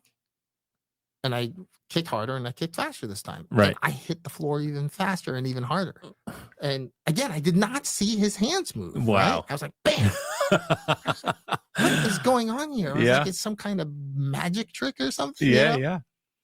And he said, "Sir," he goes, "I really have to ask you to kick me like you mean it." And I said, "I can break bricks with my kicks. Right. Okay. I could snap your neck. I could break your skull." Right. And he goes, "That's on me." He said, "I'm asking you to kick me in the head." He said, "I have all these witnesses. Right. I take responsibility for whatever happens." I said, "Okay." And at this point, I was kind of annoyed. I was irritated at myself, and I was kind of pissed off at him. Right. I really want to kick this guy in the head. Exactly. So I wound up, and I did this roundhouse kick. And if I might say so, it was a beautiful kick. Right. And it was fast, and it was powerful. And this time I did see his hand. There was a blur of movement from his hands. I don't know what he did. Right. But the next thing I know, I'm flying across the room, and I flew probably a good 10 feet in the air before I hit the floor. It was a hardwood floor. And then I slid on my butt for another 5 feet. What? Yeah. And he's still sitting there with his hands on his lap, And I was like, oh. And then he turns to the rest of the class. He goes, "What happened?" And one of the senior students said, "Sir, he threw himself across the room." He said, "That's right." He said, "All I did was it was just physics and biomechanics. I just redirected the energy of his kick, and that is what sent him flying across the room." Wow. And that's when I said, I need to study this. So I studied Aikido. And then when I got to Korea, I was like, okay, because that was my first flying assignment after medical school. And when I got to Korea, I was like, oh, finally, I can find a decent Taekwondo instructor again, right? Right. But shockingly, I couldn't find a decent Taekwondo instructor. In Korea? In Korea. That's okay? crazy. And so I was like, well, maybe I'll study Hapkido because I know a little bit about Hapkido. I said, maybe I'll study that. I said, I'll start from the beginning. I don't care. Yep. I couldn't find a decent Hapkido instructor either because all the instructors I saw, I was like, well, none of them are any better than I am. I need somebody that can teach me something, right? So at that point, I was kind of disappointed. And so I would just practice on my own. So I was in the gym. I remember this very distinctly. I was in the gym and I was kicking the heavy bag. I was doing a good workout. I was starting to work up a sweat. And he wasn't old. This older guy comes in. He's probably about 10 years older than me. He looked like a janitor. Okay. And you know where this is going. Right? Uh-huh. He comes in and he comes up to me. He goes, "You're karate student." I said, "Yes, sir." I'm thinking to myself, dude, leave me alone. Right. I'm trying to work Stop out. bothering me. Yeah, exactly. Stop bothering me. He goes, "You study Taekwondo?" I'm like, "Yes, sir."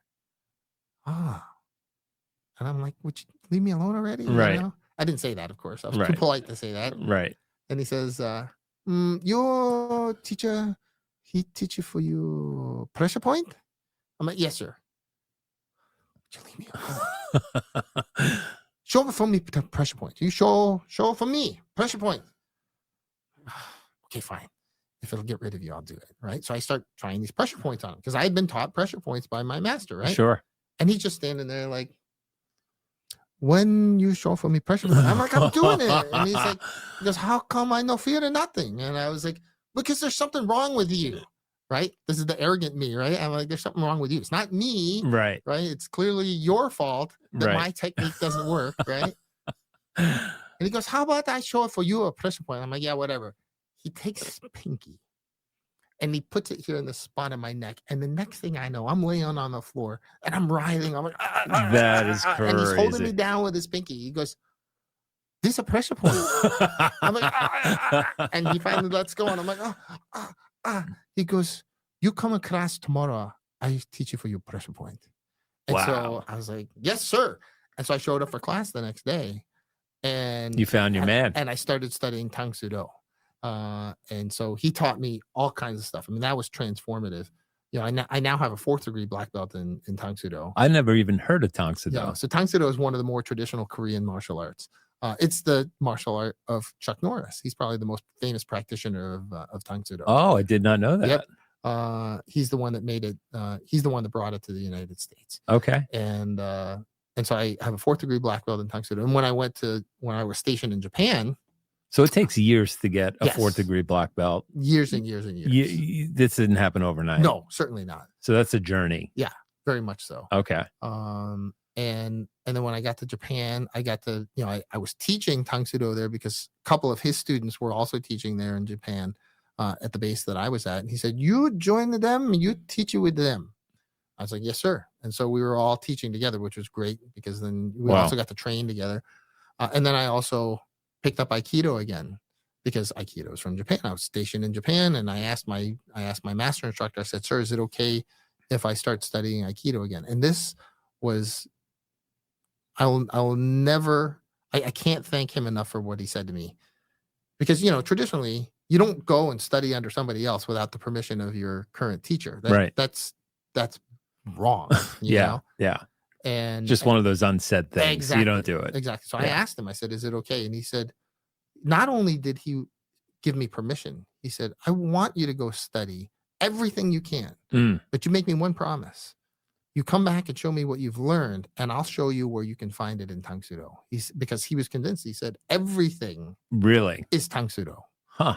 And I said, okay, I'm going to do it. And so I studied Aikido, and sure enough, I mean, he showed me, he goes, oh yeah, it's that technique is hidden here and that technique is hidden here and so forth and so on. And so, I mean, I got to study Aikido under Isoyama Shihan. I don't know if you know who he is. No. He was, he's Steven Seagal's teacher. Oh, okay. That man, he's like Yoda. Okay. He's a little bitty guy. I remember the first time I met him, he came in, he's wearing these traditional Japanese robes and stuff, and he's limping and he's got a cane. Literally bitty guy. And I was like, white hair. Right. Until he got out on the mat and he threw all of us around like rag dolls. No kidding. Oh my goodness. I mean, just, look him up on YouTube and watch some of his videos. I mean, he's amazing. And he smiles the whole time when he's doing it. Of course. Of course like he does. Martial arts is fascinating for me. I really wish I would have gone further with it. And I'm going to talk to you offline because I'm still thinking about getting back into martial arts. But at my age, like I'm a big Joe Rogan fan. I like the UFC and all of that stuff. I did Taekwondo for years, but never reached black belt just for a variety of reasons, mostly just the wrong reasons.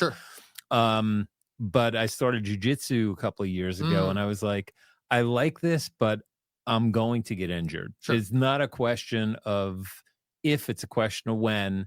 And then do I want to deal with healing that injury? And I was like, it's just probably not the best thing for me to do. But I know that there are other art forms that I can practice that will benefit me. So we'll have a conversation about that after. But so again, like I look at a guy like you and we haven't had many conversations, but you're amazing. I don't know who's told you that yet today, but honestly, like for what you've achieved and accomplished in your life, to be so accomplished in medicine and in multiple disciplines, and then to learn that, you know, you're a Taekwondo black belt and you're, what is the Tang Soo Do. Tang Soo Do, 4th degree black belt in Tang Soo Do. And there's probably a variety of other martial arts that, you know, have helped you. And this naturally has helped you in your profession with just mind, body, spirit. Yes. All of these things, all of these disciplines kind of come together. But it's remarkable because you're so accomplished. And so let's fast forward again. Sure. And we're going to need to have you back to talk about more stories. Sure. Because it's just, otherwise this is going to be a 5-hour interview. and I would love that. And I think part of our audience would love that. But Sure. But ultimately, I guess where I want to go is at some point you transitioned from your background, and everything kind of led you to where you are today. Right. And so prior to you doing what you're doing now, which we want to get to, was there a point where you were kind of working for the man, for the system? You leave military, right, and now you're stateside, you're back. And you mentioned Mount Sinai. Well, Mount Sinai was part of my training, part of your training, and then you were redeployed, I guess, right? Yes. You went back over there. When did you finally come back, and you left the military and you came back to civilian life? Sure. So back in 2014, it was time for me to leave the military. The Air Force wanted me to be a hospital commander, and I was like, how much surgery am I going to get to do? And they're like, well, we'll try to find you a place where you might be able to operate every once in a while. I was like, look, I'm a surgeon. I need to be doing surgery. And so, I realized it was time to hang up the uniform. And that was hard. That was actually one of the hardest days of my life, the last time I took off that uniform. Because I missed the mission, and I missed my brothers and sisters. Because that was some of the most rewarding work I've ever done. Being able to take care of my heroes. I mean, if somebody came up to you and said, hey, listen, how would you like to work side by side with Superman and Wonder Woman? I mean, how can you say no? Yeah. It was such a huge privilege for me. I should have said this a lot earlier, but thank you for your service. Oh, thank you. That's very kind. No, it's not kind. It's required. It really is. Well, thank you. It is a privilege. Well, it was a privilege for me, again, to be able to serve my brothers and sisters. Yeah. And to be able to carry on the legacy of the people who made what we're doing today possible. Yeah. Those people spilled their blood. They gave their lives. They made sacrifices so that we can have the freedoms we have today. And the best way for me to say thank you to them was to make sure their sacrifices weren't made in vain. And that was one of the major drivers for me to put that uniform on. Yeah. So when I left the Air Force, I got recruited by this little hospital in Northeast Nebraska. And so I worked for that hospital for 4 years. And, I have this background in head and neck surgery. I got this background in plastic surgery, and I have subspecialty training in peripheral nerve surgery, nerves outside the brain and the spinal cord. And so I figured, my time would be spent 50-50, head and neck surgery, plastic surgery, and maybe a little sprinkling of the peripheral nerve surgery thrown in there. I saw my first peripheral nerve patient who had chronic pain in August of that year. I started seeing patients in July. So it was a month in, I saw that first patient with pain. By Christmas of that same year, strictly because of word of mouth, 50% of the patients rolling in the door were pain patients who were looking for nerve surgery to help them with their pain.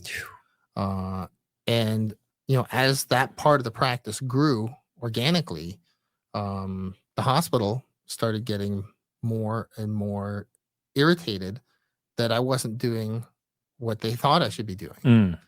And I said, listen, you guys told me originally when I came here that as long as I was busy, you didn't care what kind of surgery I was doing. Right. And I'm generating a lot of revenue for you guys. The least you can do is let me continue to do what I'm doing. Right. And, they didn't want to hear it. So I opened up my own practice in 2018. So were they upset because they thought you should be generating even more revenue? No, it was the mix of cases that I was doing. They didn't understand what I was doing. And so because they didn't understand it, they didn't want me doing it.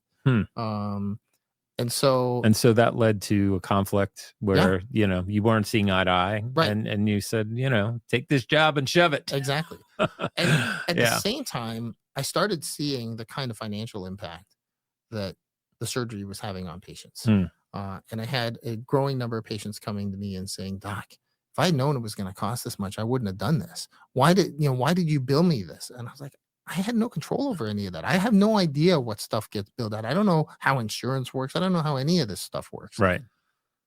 But I would get blamed for all those things to happen. The patients would come and they would be pissed off. Or I'd have other patients say, "Doc, thank you so much for doing the surgery. You took care of my pain, but now I'm bankrupt." And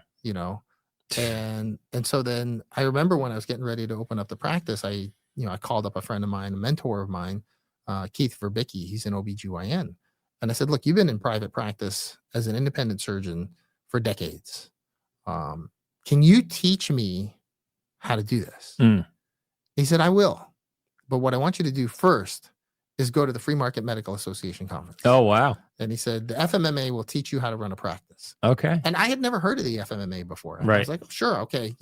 Practice management, business kind of related conference. I bet you I'll learn something there. No problem." So I was like, I was excited to go, and this was in the spring of 2017. So early. Yeah. And so I went in Oklahoma City. And when I say early, I think early in the history of the FMMA. It might have been their first or second conference, right? I think it might have been their third or fourth. Okay. It was very early. Yeah, it was still early, though. Very early. Yeah. And I remember going, and the first few talks I went to, I was like, I feel like I'm on a Navy base again, because I was in the Air Force for 22 years. And when I go to a Navy base, all the signs look like they're in English, and it sounds like people are speaking English, but I have no idea what anybody's saying. Right. And that's what I felt like. I was like, I'm an intelligent man, and I'm an educated man. I have no idea what any of these people are talking about. Right. It's like a foreign language. Yeah, it totally was. And I was like, what is going on here? Did I come to the right conference? Right. Did I pick the wrong talks to go to? Until Jay Kempton got up, and he was giving a talk on the Surgery Center of Oklahoma and on free market medicine. Yep. And again, this is 2017. And he says, "Okay, let's take a look at a self-funded insurance plan, self-insured employer." Okay. And I was only beginning to understand what that meant, that the employer pays the entire bill and then pays the insurance company to administer the plan, right? Yeah. To do all the negotiating and so forth and so on. And so, I can't remember exactly the example he used. I think he said, let's imagine that IBM, this big self-insured employer, is paying Blue Cross Blue Shield, or should I say Brew Cross, okay? Don't want to get ourselves in any trouble here, right? Right. Okay? Or United Healthcare or something like that, right? Okay. Paying one of those companies to administer the plan. Yeah. Right. And let's say we have a patient who undergoes a total hip replacement at the University of Oklahoma. Okay. Now, the company, in this case, IBM, pays the insurance company a fee so that the insurance company will then pay everybody else, right? The insurance company is responsible for figuring out, okay, the hospital gets this and the physical therapist gets that and the doctor gets this and so forth and so on, right? So total cost of care, which is what the employers look at, right? Total cost of care from the time that the patient identified the problem until the time the patient's done with all the care associated with that problem, in this case, a total hip replacement. What would you guess the total cost of care was, what the employer had to pay the insurance company, so the insurance company could then turn around and pay the University of Oklahoma for the physical therapy, the surgery, the implants, the surgeon, the anesthesiologist, the crutches and everything else from beginning to end? What would you guess that number is? You asking me? Yeah. All that stuff. Yeah. So this is what the employer pays the insurance company, not what the insurance company pays everybody else. In a traditional system. Yeah. So I'm in a big university hospital. Yeah. And we're talking 2017. Yeah. I'm going to be conservative and say $500,000. That's not too far off. $275,000. That was the number that Jay quoted. Yeah. Okay. I was like, holy crap, that's a lot of money. Yeah. Those implants must be really expensive. That's what I thought, right? Yeah. I mean, I know orthopedic implants are expensive. I was like, that's a lot of money, Right. right? And then he said, now let's compare that to the Surgery Center of Oklahoma. Mm-hmm. Okay, freestanding surgery center does nothing with insurance, has a direct contract with the employer instead of going through the insurance company. So, and of course, they subcontract with a whole bunch of other, with the physical therapist. They have a lot of the same surgeons. So we're talking about the same surgeon, better outcomes, because we know that surgery centers get better outcomes than hospitals do. And all in bundled surgery. All in bundled, okay, from beginning to end. All the same services provided at the same level of care or better. Yep. Okay. And the surgeon gets paid more. The anesthesiologist gets paid more. The nurse gets paid more. The physical therapist gets paid more. But you're not paying the insurance company to then pay everybody else. You cut the middleman out, right? What would you guess in 2017 that number is? What did the employer have to pay the Surgery Center of Oklahoma to pay all its subcontractors and pay for the implants and everything else? Right. So if I was not in the know, I would think anything less than half would be phenomenal. Right. But I am in the know. So why don't you give us the punchline? $15,000. 15. A difference of over $250,000. So, but the surgeon gets paid more. The facility gets paid more. The anesthesiologist everybody that's actually providing care gets paid more. Yep. And it costs a small fraction of what it would have paid, what it would have cost otherwise. So where does the rest of that $260,000 go? Right into the insurance company's pocket. Into the black hole, the abyss. And at that point. But Dr. Aguila. Aguila, I'm sorry. It's okay. I told you I'd make that mistake. That's okay. I put a double L in his name. I don't know why. Yeah. So to the, untrained listener, sure, they might be saying, well, it can't be as good. $250,000 plus versus $15,000. It had to be a dog shit surgeon with a rusty nail and terrible outcome. Right. And is that the case? No. And that's the reason Jay used that particular example, because it was the exact same surgeon who had privileges at the hospital and at the surgery center. And so, and if you take a look, I mean, you look across the board at ambulatory surgery centers, operation for operation, you do an apples to apples comparison. Outcomes at ambulatory surgery centers are better than outcomes at hospitals. There's a whole bunch of reasons for that. But the bottom line is, if you're going to an ambulatory surgery center for your surgery, and it's a reputable ambulatory surgery center, you are likely to get a better result than you would if you got that same operation at the hospital. Now imagine, I hear all this stuff. Same surgeon.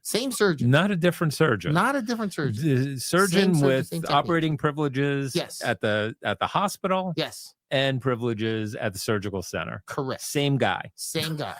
Okay. And guess what? Oh, he's incentivized to do even better at the surgery center because he gets paid more there. That's insane. Right?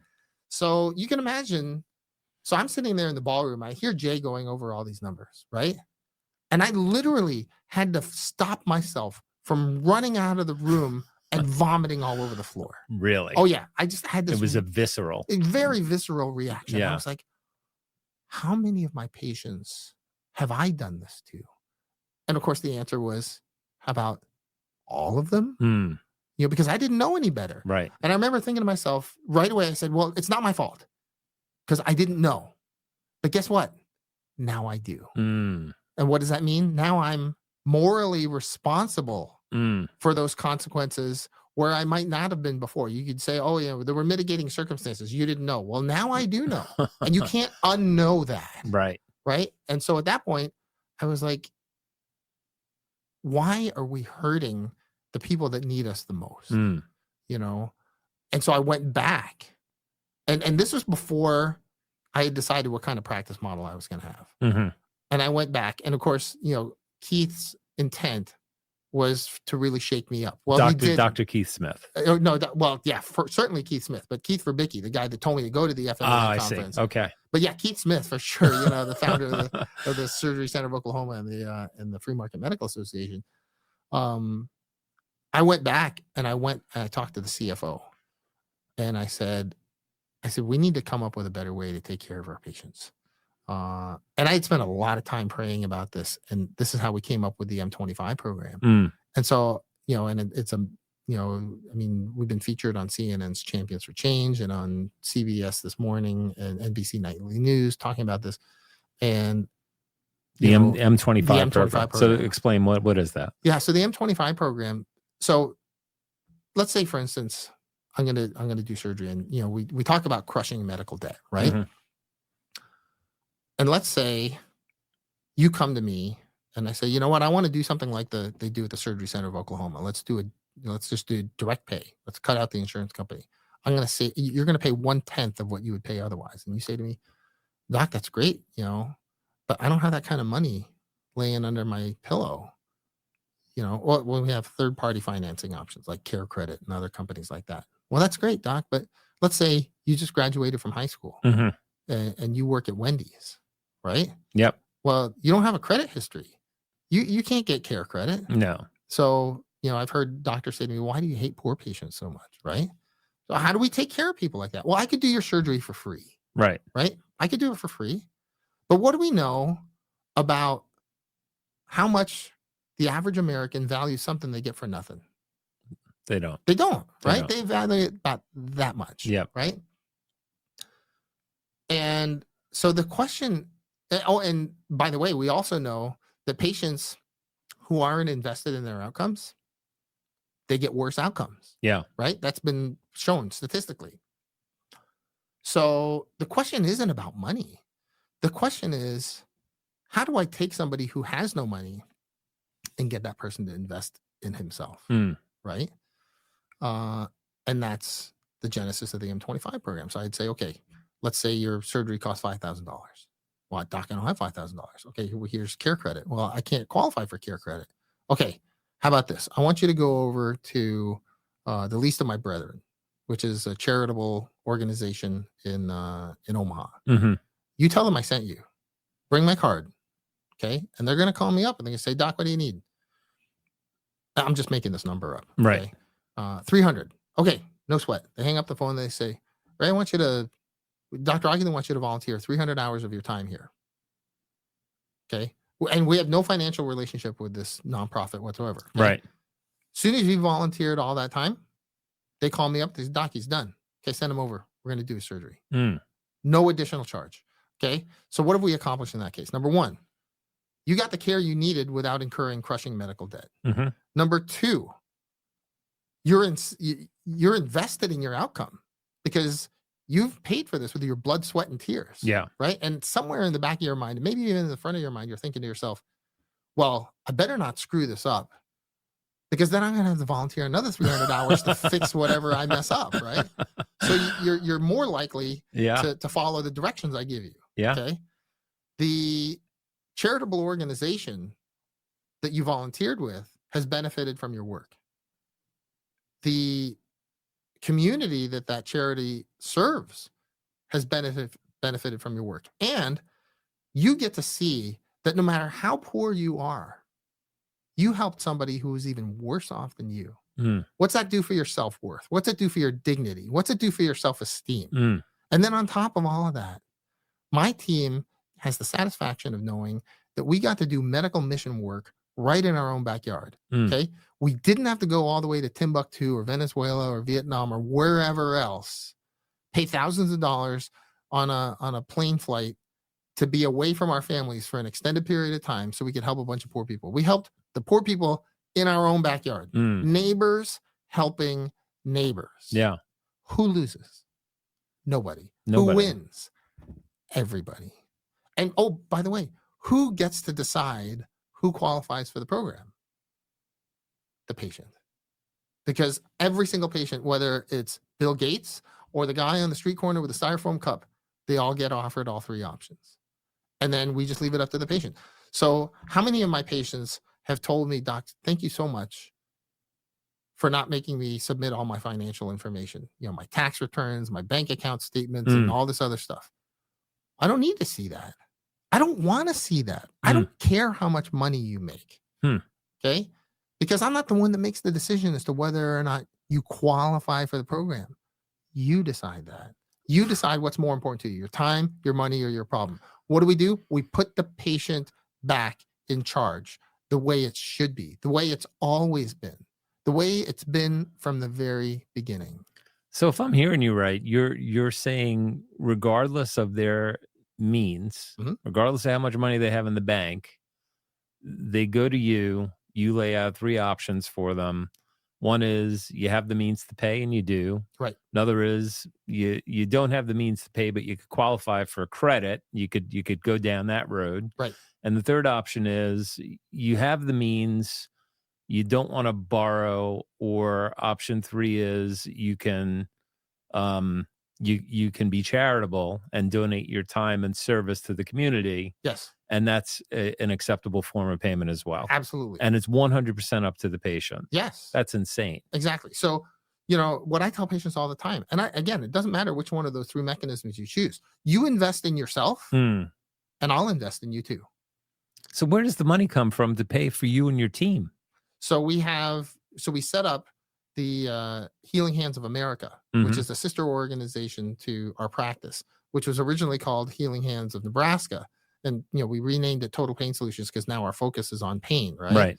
And so Healing Hands of America is a, nonprofit 501c3, which solicits and accepts donations to help support the M25 program, as well as another program we call Operation Warriors Hope. Okay. So Operation Warriors Hope is in another direction.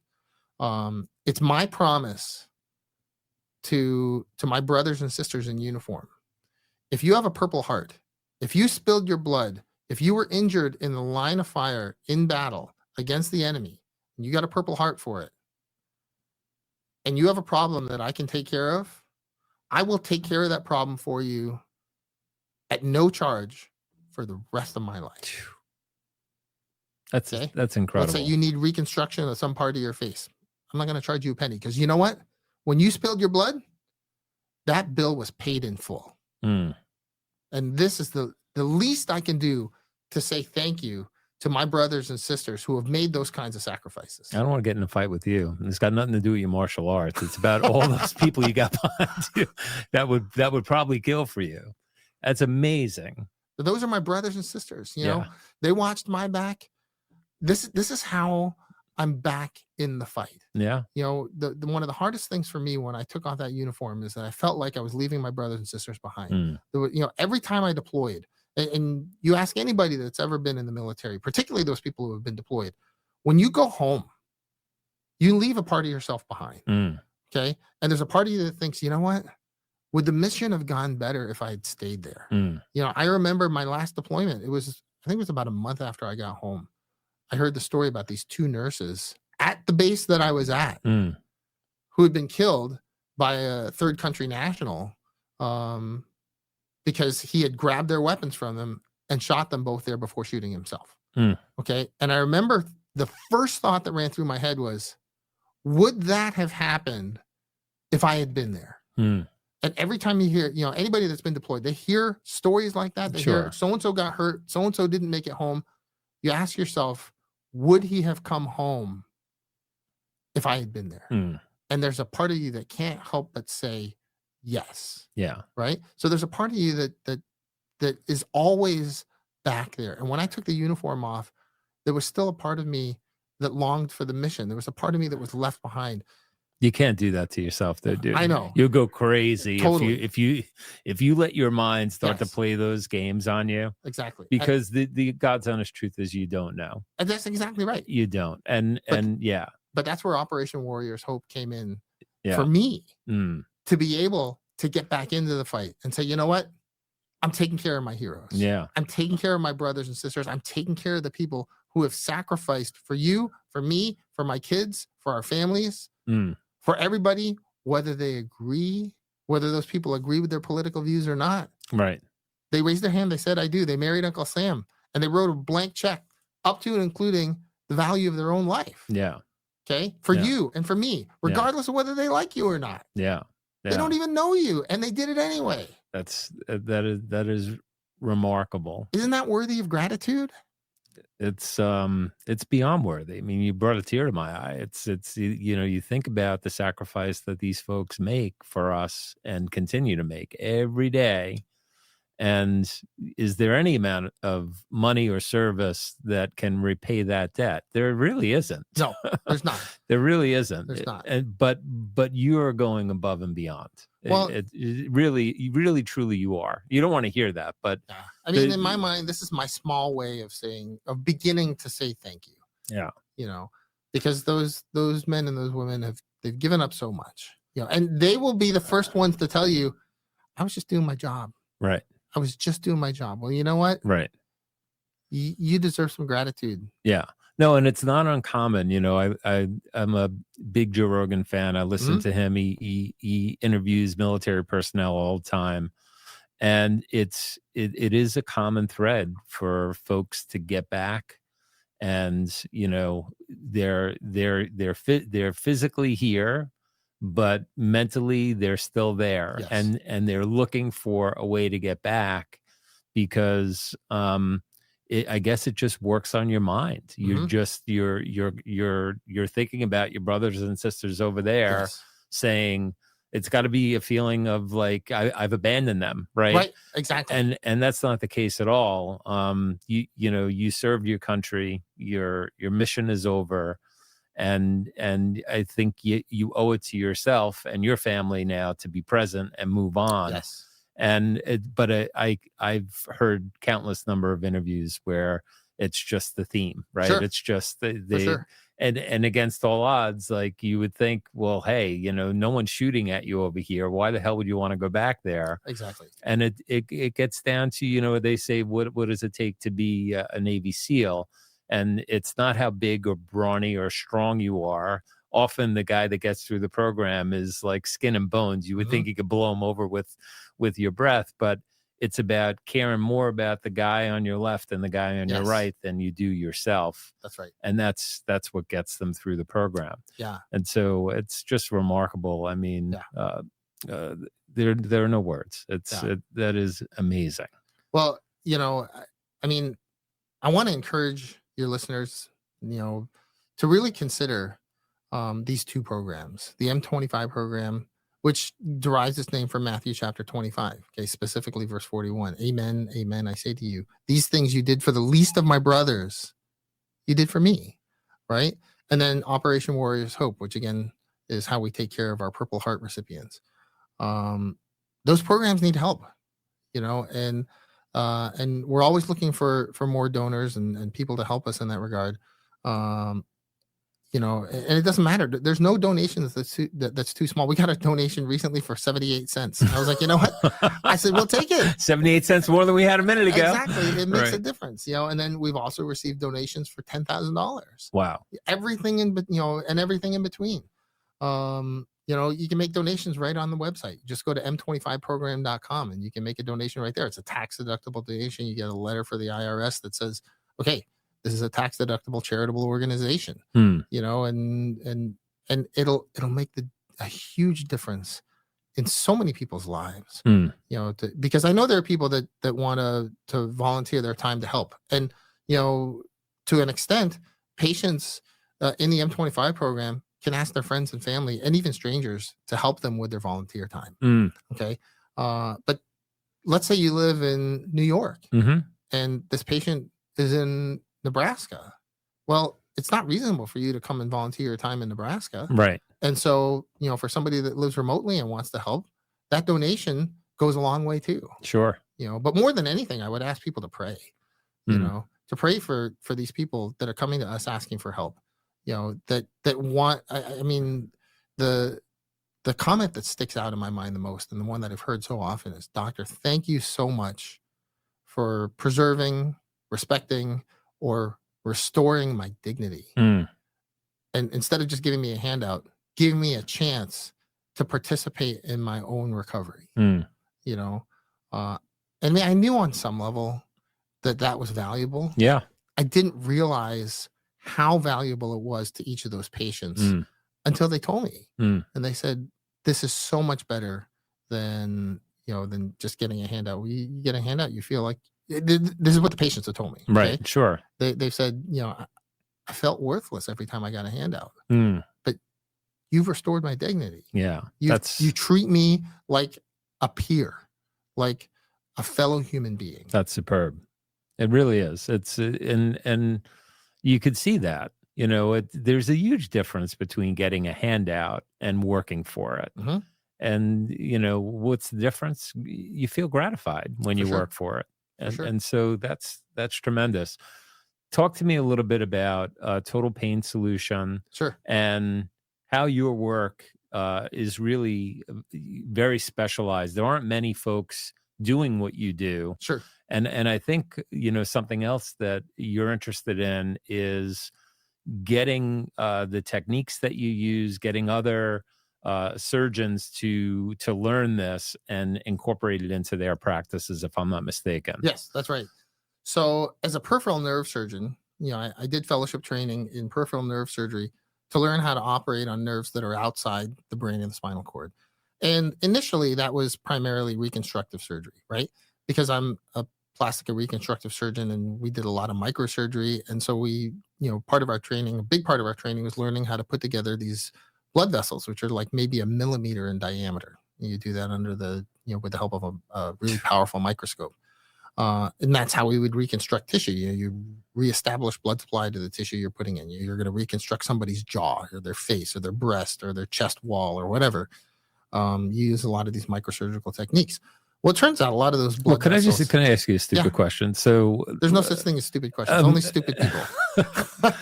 Guilty on both counts. So when I hear a millimeter, so what do you suture this thing? Mm-hmm.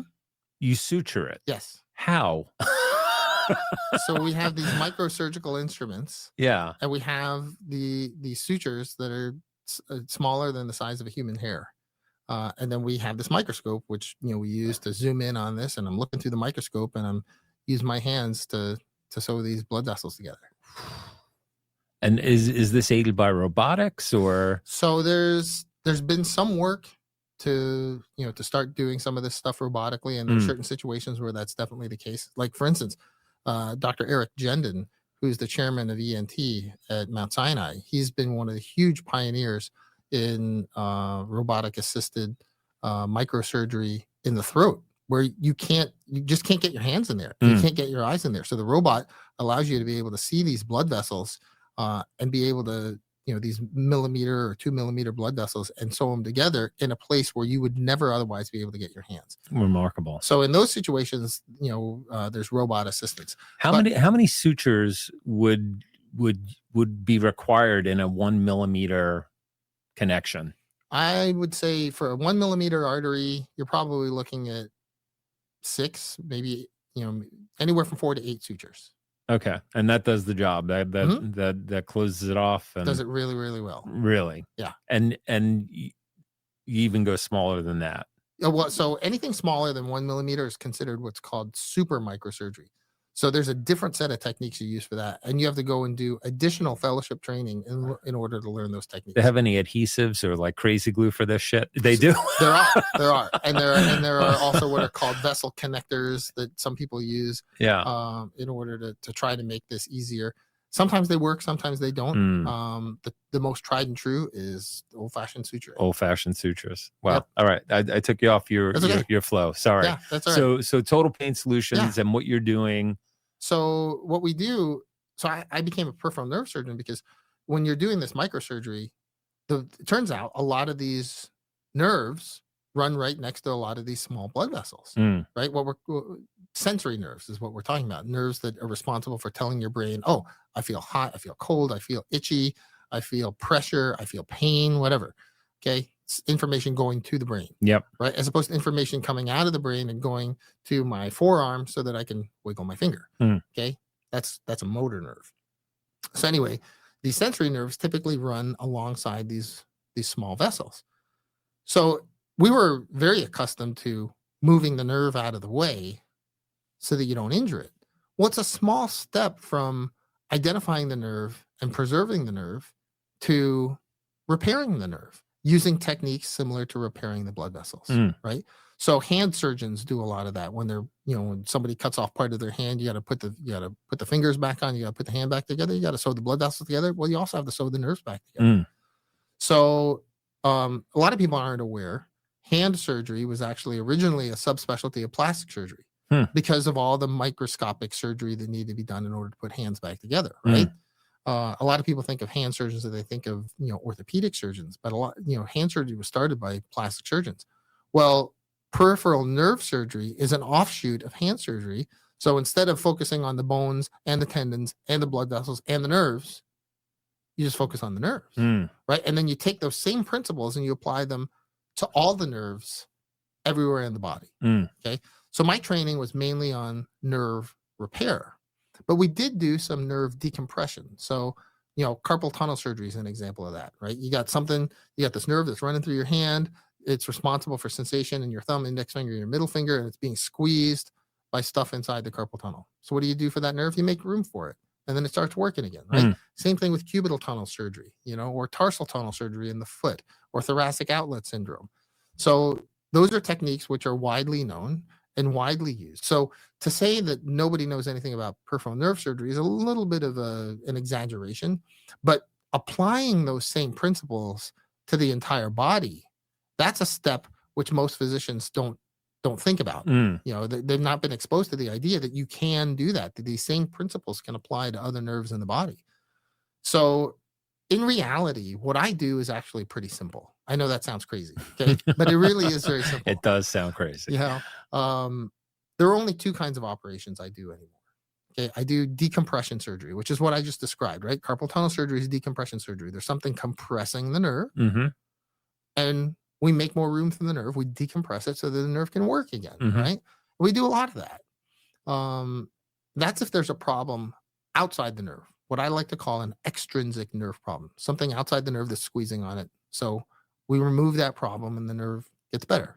Okay, pretty simple. Yeah, in concept, right? But the other kind of problem that we treat, and this is where I think there's much less awareness, are intrinsic nerve problems. There's a problem inside the nerve, or there's a problem with the signal that the nerve is carrying to the brain. And the only thing you can do for that is cut off the signal. So let's say you got a neuroma, which is a scar ball inside the nerve. That causes a lot of pain. What do? We just take the neuroma out. We disconnect the pain generator from the central nervous system, so the central nervous system is no longer receiving that pain signal. Okay. Now there is a downside to that. The downside is that wherever that nerve went, you're going to have numbness. But 99 times out of 100 patients tell me, Doc, I'll take numbness every day and twice on Sundays if it means I don't have to have the pain there anymore. Right. And so these days, about 50% of my practice is treating patients who have what we call post-herpetic neuralgia, chronic pain after shingles. Okay.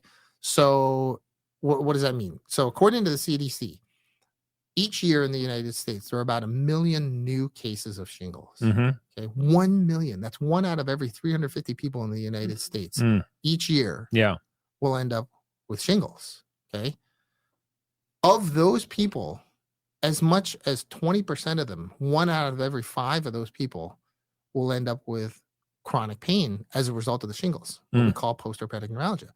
So if you do the math, that's 200,000 new cases of post-herpetic neuralgia in the United States alone each year.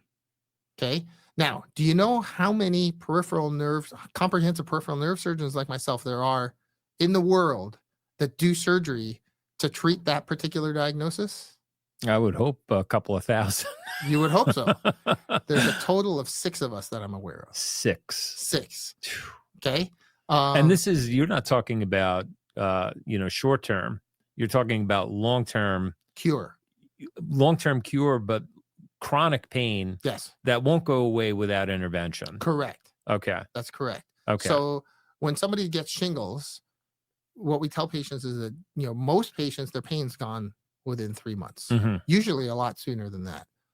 If you get to 6 months and you still have pain after you had shingles, the likelihood that pain's going to go away on its own it's less than 1%.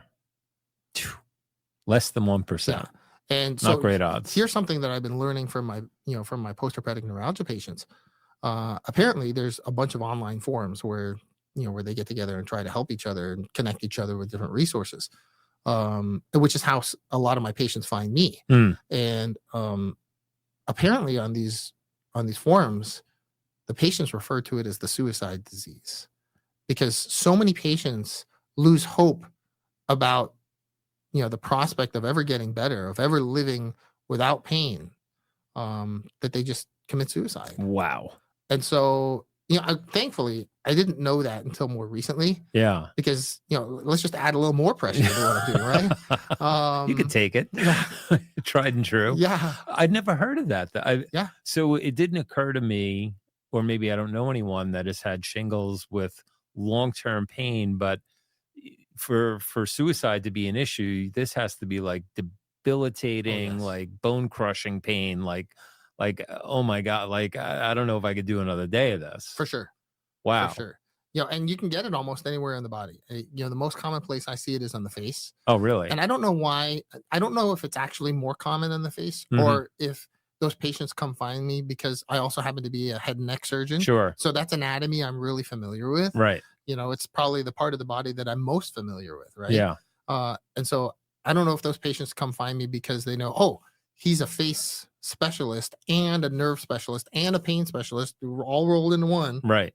I'm going to go see him. I don't know if it's for that reason or for other reasons, but that's probably the most common place I see it. So, second most common place is on the chest and on the abdomen around the sides.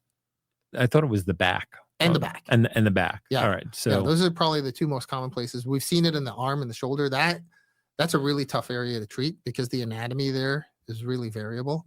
But again, from a conceptual standpoint, treating this is actually really simple. All I have to do is identify which nerve or nerves are the ones that are affected, and then I just disconnect them, right? I take out a segment of that nerve. So that from a technical standpoint, this operation is the kind of operation that a junior plastic surgery resident would know how to do. Okay. The challenge is, number one, most surgeons don't even know that this is an option. And number two, in order to identify which nerve or nerves are the ones that are responsible for the pain, you have to know the anatomy. And most physicians are not trained in the peripheral nerve anatomy beyond the really, really big nerves. Again, like the median nerve in the hand or the ulnar nerve in the elbow or the sciatic nerve in your butt. Beyond that, I would venture to guess most physicians are like, there are other named nerves, and I'm not trying to make light of it. No. The reality is that's just not something that we were taught in medical school. And in fact, it sounds encouraging because it doesn't sound like it's a huge learning curve for a neurosurgeon to kind of, just kind of get this and roll with it. I mean, I could teach this to a general surgeon if the general surgeon has the interest in learning that anatomy, because that's the hardest part. Yeah. I tell patients this all the time. The hardest part of what I do is not the surgery itself. Yeah. Once we get to the operating room, the heavy lifting is done. Okay. The hardest part is figuring out what pattern of symptoms do you have and which nerves does that correspond to. Right. And then what I do is I'll use an ultrasound. I love my ultrasounds. I use the ultrasound to find the nerves in question. And then we do a nerve block. We numb those nerves up temporarily to see, does that help your pain? Okay. And because that's kind of a test drive, it's a way for me to see, okay, if we were to do surgery, what would you think? Because what I'm doing with the local anesthetic, with the numbing agent, is I just turn off that nerve temporarily. That sounds really smart. Yeah. And so it's a preview. It's a measure test drive twice, cut once. Exactly. Yeah. And that way the patient has a better sense of what they're getting into. Yeah. Right. And so, and it's also important because, and I know this is going to sound crazy because patients always look at me like I got 5 heads when I tell them this, right? But every once in a while, I run across a patient, I do the nerve block, and the patient says, "Doc, I think the numbness actually bothers me more than the pain." Doesn't happen often. Right. But it does happen. Well, that's important for me to know because I don't want to cause you a problem. Of course. Which is going to bother you more than the one you came to see me for. Right. Right.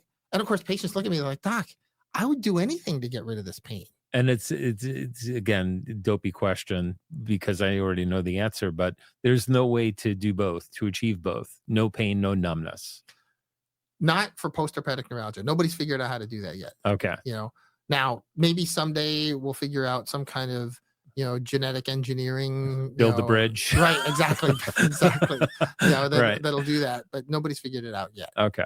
So know? it's one or the other, but 99% of the folks would say, "Hey, if you could take this pain away, you're a gift from God." Yeah, yeah. Yeah. I mean, all you got to do is go to our YouTube channel. It's Total Pain Solutions, on YouTube, and you'll see. I think there's about 400 videos on our YouTube channel. Okay. Almost all of them are patient testimonials talking about the results of surgery. Wow.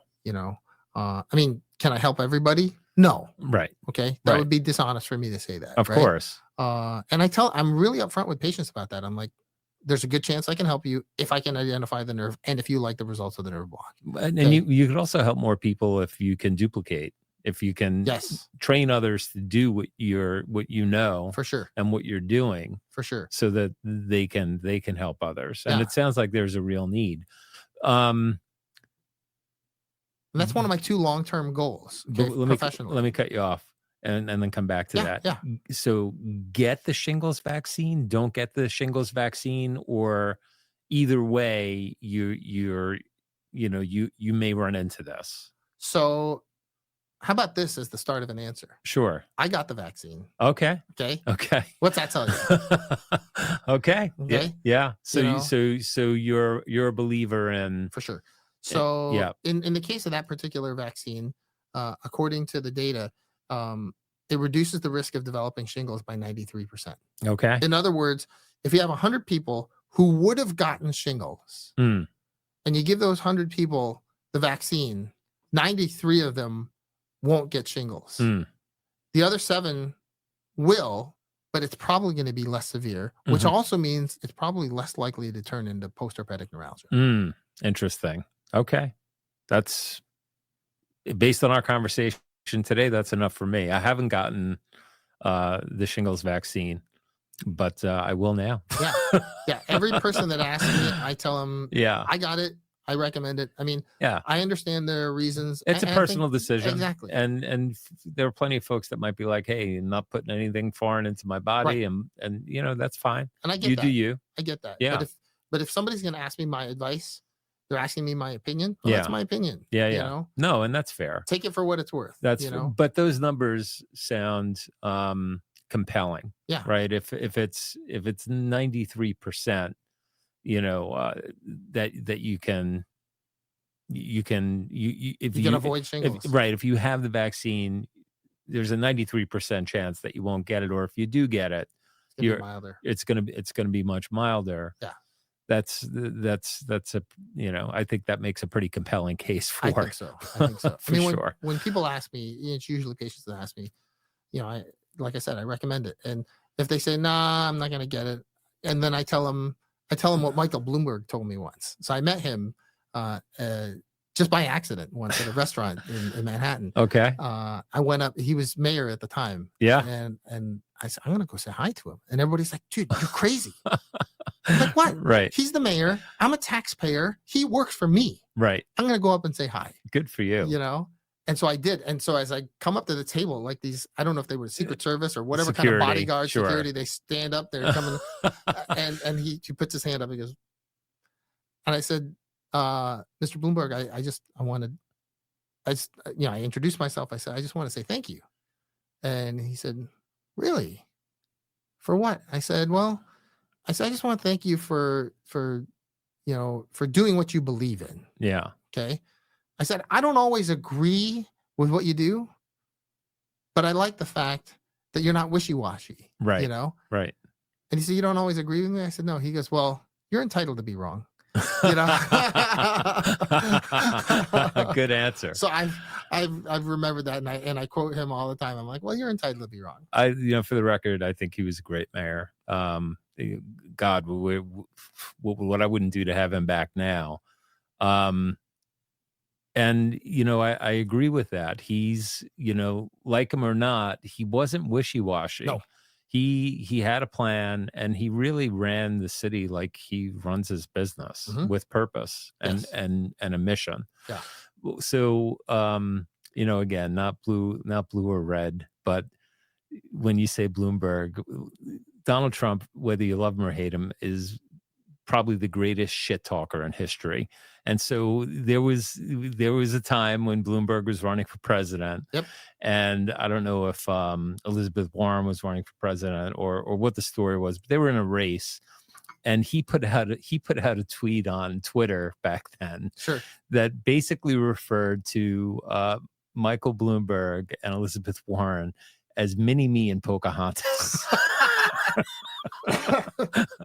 I can totally hear him saying that too. I just laughed out loud. I was like, that is the funniest thing I ever heard. Anyway, so I digress. So Sure. Total Pain Solutions is your primary thing right now. Yes. And you're based in Nebraska. That's right.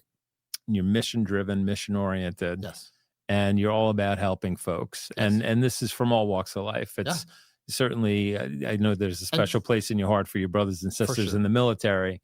But beyond that, you know, construction worker, firefighter, police officer, regular Joe, housewife, you know, whatever. You name it. Come one, come all. I mean, we've had patients come see us from all 50 states and from 31 foreign countries. Wow.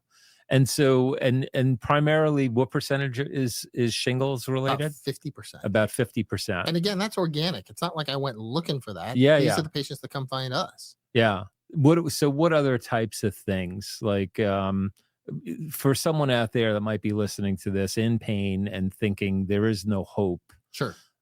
Can you give us an example of a patient, without naming names, of someone who was like a real bad case? Like, oh my God, like this person was, you know, they were 50 on a scale of 1 to 10 pain. When you see, you got to rate those smiley faces. Sure. They were like ready to, ready to kind of call it a day. Yeah.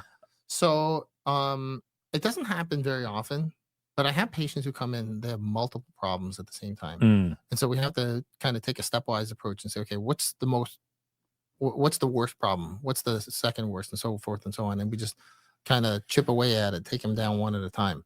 And I had this one patient, it was actually one of the earlier patients that I took care of. And he came in, he had been to the Mayo and had been to a whole bunch of other places, had this chronic pain in his chest. And the Mayo said, oh, you got this really weird heart problem, and that's the reason you got this pain in your chest, and you need to avoid, you know, strenuous activity. You need to take these medicines and so forth and so on. Now, this guy he's a farmer and a rancher. He can't avoid strenuous activity. He's got a physical gig. Yeah. Yeah. And so he came in to see me, and I was like, the Mayo said you have a heart problem.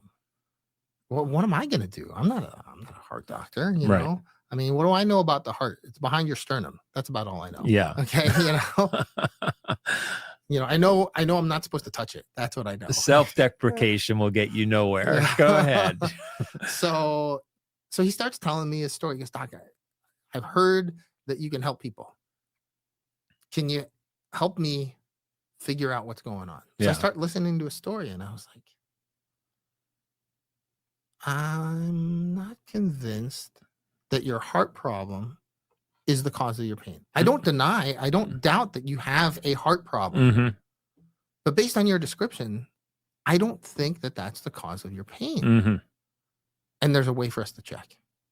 Let me do a nerve block. Let me numb up the nerves that I think are causing your pain. Okay. Whatever you think, Doc. So I did a couple injections. And this guy stands up. And he starts going like this, you know, spreading his chest open and stuff. Yeah. And I said, what's going on? He goes, I'm testing. I said, what do you mean you're testing? He goes, I haven't been able to do this in years. I haven't been able to put my shoulders back and spread my arms out. I haven't been able to do that in years because it would cause the pain. Yeah. I said, well, you're doing it now. He goes, yeah. And he goes, and he starts breathing hard. And I was like, are you okay? He goes, no, I'm just trying to take a really deep breath because I haven't been able to take a deep breath in years either because of the pain. And he starts like standing up and starts doing this dance around the room, like trying all these different movements and these. And I was like, are you okay? And he goes, Doc, I'm more than okay. I don't remember the last time I felt this good. Wow. He's like, can you help me? I said, I think so. I said, I can't guarantee success. Right. But what I can guarantee you is I'll do everything I know how. Right. So we went to the operating room. I found the nerves that were causing his symptoms. and that pain went away. Wow. But then he comes back to me a few months later. He goes, Doc, I got this other pain that I didn't tell you about in this other place that nobody's been able to figure out. Can you take a look at this for me? And so he ended up with, I think, 4 or 5 different things. Because like we would take care of one. He goes, well, you know, Doc, I didn't mention this other one either, but you know, can you take a look at this? And so I think ultimately, so some of his operations we had to do in multiple steps because I couldn't do it all at once. Right. I think I ended up operating on him 17 times. Oh my God. You know, and now is he losing sensation every time, or sometimes it's not a loss of sensation? In some cases it was a nerve decompression, so he didn't lose sensation. Okay. But in other areas he'd have a patch of numbness. Like for instance, when I did the surgery here on his chest, he had a patch of numbness about that big. Okay. I think that's a small price to pay for you to be able to, you know, do whatever the heck you want. Oh, for sure. I mean, he certainly thought so. Yeah, that's amazing. Yeah. It's amazing. It must be just unbelievably gratifying to be able to do this for people. For sure. And you know, it makes those harsh words from mom and dad back in the day. Makes it worthwhile. It is so satisfying. I mean, ultimately, all I've ever wanted to do was make a difference. You know, I just wanted to make a real difference. And I remember as a head and neck surgeon, I remember thinking to myself, and this is just before I went to Afghanistan. Afghanistan was such a huge blessing for me professionally and personally, because at that point I was kind of burnt out on medicine. And I remember thinking to myself, do I really make a difference? You know, like for instance, I was doing a lot of tonsil surgery, right? Taking people's tonsils out. Yeah. Like, let's say you needed a tonsillectomy. If I don't do your tonsillectomy, what's going to happen? So you're going to go find somebody else to do it. Right, sure. So do I really make a difference doing tonsillectomies? And mind you, I'm not criticizing other people who do tonsillectomies. This is how I felt, right? I was like, I'm not making a difference. I mean, if I died tomorrow, nobody would know, right? Not that I care that they know. Right. I just use that as a gauge of whether or not I was making a difference. Sure. Right? But when it comes to, like, take postherpetic neuralgia as an example. Yeah. If I stop doing postherpetic neuralgia surgery tomorrow, there's countless patients who would never get help. Yeah. Yeah. You know, yeah. Who I would otherwise help. And, you know, I'd love to be able to tell you that every patient turns out great and everything is all, you know, roses and butterflies. That wouldn't be realistic. That's not realistic. And so I have crappy days, you know, in my office, you know, we refer to them, they call them Culver's days. Okay. You know, Culver's is we don't have Culver's here in New York, but you know, it's similar to Friendly's. Okay. Okay. You know, or for those who maybe someplace where you don't have Friendly's or Culver's, you know, it's like a you know, a step up from Burger King, right? Okay. So imagine these are my Burger King days, right? Right. And the girls are like, Doc, you're having a crappy day. I'm like, yeah. You know how they know? Because I'm on the Culver's website looking to see if they're hiring. You know, I'm like, I can flip a burger, you know. I'm like, no, you're not. I'm not gonna hurt anybody if I'm flipping burgers, you know. But there are days when I do surgery for somebody and I'm like, I did not help that person. Yeah. You know, did I actually, you know, did I do that person any good? You know, because they didn't get the result we're looking for. You know, am I really cut out for this? And those are the days when the girls tell me, they're like, Doc, go to the YouTube channel, watch those testimonials. Right. And remind yourself that you do make a difference, that what you do really is valuable. You know, and every surgeon out there has those days. And, you know, and the worst is when you have like 6 or 7 patients in a row who are all pissed off at you. Yep. And you start to wonder. Now, most surgeons will never admit this out loud, but deep down in their hearts, they're thinking to themselves, should I be doing this? Is it time to throw in the towel? Right. You know, was I actually, I mean, the self-doubt comes. Yeah, you know? Sure. But if you don't have days like that, you probably shouldn't be in surgery in the first place. You're not human. Right. Yeah. No, if you listen. That's how we get better. Go back and listen to this podcast if you have a day like that. Yeah. Because there's an awful lot of good that you've done and will continue to do, but you're human, right? So you're only human, doctor. Yeah. I know. I have to remind myself of that. 100%. No, really, as accomplished and wonderful as you are, listen, you're going to have bad days or, you know, maybe through no fault of your own, you're just dealing with a case that no one can fix this, right? Mm-hmm. They're out there Yeah. You're going to do the best you can in every instance. But listen, we all have butterfingers every once in a while. It's just, you could be the best of the best. Yeah. How many times do you see, at the Olympics, an ice skater on the ice who lands a triple Lutz every time flawlessly? Right. But for whatever reason, maybe the ice is a little slicker. Maybe Yeah. something is just a little off in the universe, and boom, they go down. Yeah. Oh yeah. It happens to the best of us. Yeah. Yeah. I mean, even under the best of circumstances, when I do everything perfectly, Yeah. not every one of those patients is going to get the relief they're looking for. And I'm really upfront with patients about that. And Yeah. it's tough. It's tough because, Of course, they're coming to you for help. They're in pain. Yeah. And if the outcome that they're looking for is not delivered, then of course it's your fault, right? Exactly. But you're human, and Yeah. you're only there to do the best you can. And I'm sure you lay it out for them. Oh, for sure. 100%. Like, Mhm. these are the potential outcomes. These are the risks. Yeah. This is you always, I guess, have to, like, I'm an insurance guy, and I Sure. always tell people to look at what is not covered, right? Because you need to understand in an insurance contract what is not covered, so that you're prepared in the event that you fall into that bucket. Right. The odds of it happening are minuscule, but you still have to be aware of the risk. The same thing with surgery, right? I had LASIK surgery back in the day, and I knew that there was a slight remote risk that I could go blind. But in my case, my vision was so impaired that I felt like the benefit outweighed the risk. Not that I really considered blindness as a true risk, Sure. but I was aware. And so in hindsight, it's one of the best decisions that I've ever made. Mhm. That's got to be a decision for the individual, but your job as a surgeon is to let them know the good, the bad, and the ugly up front. And shit happens. Right. Hate to break it to you, but that's just the world we live in. Exactly. We're going to do the best to make sure that that is not the case. We're going to take every precaution. You're in great hands. You're not a trial run, right? Where you're not a test case. Exactly.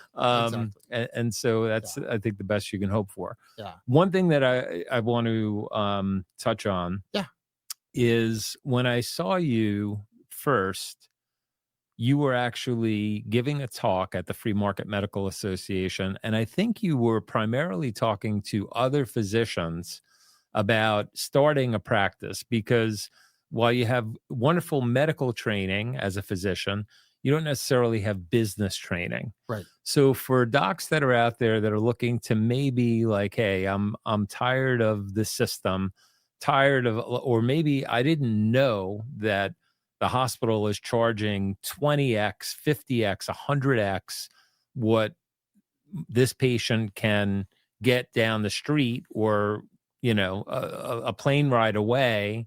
They can have a similar outcome for a fraction of the cost. Yes. Now they're aware, and it's weighing on them, and they're saying, I need to take matters into my own hand and break away. What advice would you have to those docs that are contemplating making the move from kind of the man to venturing out on their own? Sure. So number one, I would highly recommend they look into the Free Market Medical Association. Okay. Depending on what part of the country they're in, there's likely a chapter nearby. Most states have at least one chapter of the Free Market Medical Association. Take a look at Texas. There's a whole bunch of chapters of the Free Market Medical Association in Texas. You'll find there a bunch of other like-minded physicians at various stages of the transition out of the insurance-based model. Some of them who have been doing it for years, others who are just starting, those who are in the process of making that transition, and people who are still thinking about it and haven't committed yet. Okay. The Free Market Medical Association has great resources to help people do this. I would also recommend Chris Habig. He's the chapter leader for the Indiana chapter of the Free Market Medical Association. He runs Freedom HealthWorks. Okay, Freedom HealthWorks is targeted primarily at primary care doctors, but they also do work with specialists. And their whole job is to help people go from the insurance-based model, whether they're doing that in an independent practice or whether they're doing it in a hospital-based practice, going from that to a totally direct care model where they do nothing with insurance. They're providing better care more affordably for their patients and a greater satisfaction for everybody involved. And then, of course, a little selfish here. I would also recommend they check out my podcast called The Direct Care Movement. Okay. So I think we're just finishing up our 4th season now, and we've got, I've interviewed, I don't talk much on the podcast. Okay. I know you find that difficult to believe, right? But I've had dozens of guests, employers, benefits advisors, physicians, you name it, everybody on that whole spectrum, talking about free market medicine. Why should we do it?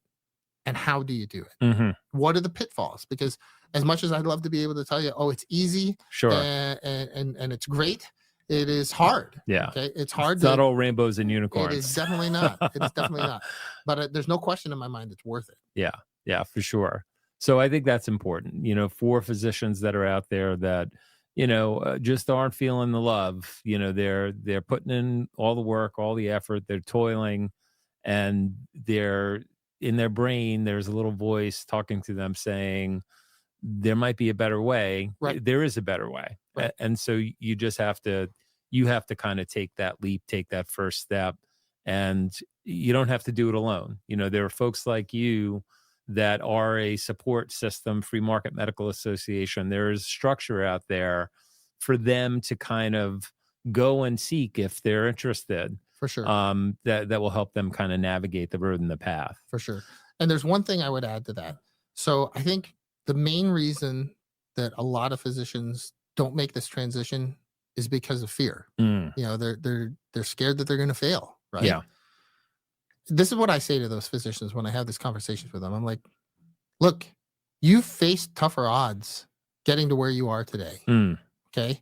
So let's use some statistics because physicians respond better to numbers, right? So when I applied to medical school, okay, that year there were 45,000 applicants nationwide for 15,000 spots. That meant that the average applicant had a 67% chance of failing. Okay. Now that's a self-selected group, right? When I applied to ENT, okay, there were, I think, 500 applicants for 4 spots. Okay. So that's a greater than 99% chance of failing. Did that stop me from applying? No. You can't win the lottery unless you buy a ticket, right? And then I mentioned earlier when I applied for plastic surgery, okay, 2,000 applicants for 2 spots. 2 spots. Okay. Yeah. That's a 1 in 1,000 chance of getting in. Yeah. Did it prevent me from applying? No. No. Why? Because it was worth the risk. And because you had the balls and applied, you got in. Yes. You never would have been in if you didn't have the balls to apply. Exactly. You miss 100, like Wayne Gretzky used to say, you miss 100% of the shots you don't never take. Yeah. Exactly. Or 100%. What I tell the people in my office, the answer is always no if you don't ask the question. Right. Right. And so that's what I would tell you. I'm like, look, you faced bigger odds and you weren't afraid to face those odds. Yep. Why are you afraid now? Yeah. Do you really think so little of yourself? Yeah. Yeah. The chance of failure at going into independent practice when you have the help of people like Freedom HealthWorks, and you have the help of people from the FMMA, that chance is small. Yeah. The chance of success is far greater than the chance of failure. No doubt. And you're going to feel so much better about yourself in your life. It's not even a question. For sure. Anything else you want to cover or talk about or touch on that we haven't? I mean, there's a million things. I just want to say thank you for, again, for this opportunity. I mean, this has been a great conversation, and I want to thank you for helping us get the word out, about the M25 program, that if you're interested, go to m25program.com. Yeah. You can find all the information there, about peripheral nerve surgery. As I mentioned earlier, I have two long-term professional goals. Number one is to raise up the next generation of pain-focused peripheral nerve surgeons. So if you're a surgeon out there and you're thinking, you know what, that sounds interesting, I want to learn more about that, reach out to me. I'm happy to chat with you about it. We can talk over the phone. We can meet up for lunch, whatever. What's the best way for people to reach out? So people can reach out to me. They can reach out by emailing me. Yep. At Demetrio. That's my first name, Demetrio at totalpainsolutions.net. Okay, perfect. Okay? That's the best way to reach out to me. Or you can reach out to me through LinkedIn. I'm pretty busy on LinkedIn, pretty active there. So that's one of my professional goals. Can you teach me time management? Because I don't know how you get it all done. I wish I knew how I got it done, Yeah. And then my other big long-term professional goal is to raise up the next generation of physician entrepreneurs, which obviously we're doing through the FMMA. Right. I'm the chapter leader for the Nebraska chapter of the FMMA, and we're trying to bring together more and more physicians, surgeons and non-surgeons alike, to get them on board with this parallel ecosystem. Because a lot of people have this idea that, direct care, that's a new idea. It's a crazy idea. It's new. I'm like, no, it's not. Okay. People talk about traditional medicine as the insurance model. I'm like, no. I'm like, traditional medicine is direct care for thousands of years. Right. That's how medicine was practiced. Yeah. This insurance idea, it's a novel idea that started in the mid 20th century. And I think we should be able to agree that it has largely failed. The experiment has failed. And I think what we need to do is pick up the pieces, take the parts that work, put it together with what we know is tried and true. Yeah. That has worked all over the world, continues to work in other parts of the world and in growing numbers of growing parts of the United States. Put those things together, add some modern flourishes and refinements, and move forward. Yeah. I'm going to use a more blunt word than insurance is a novel idea. It's a scam.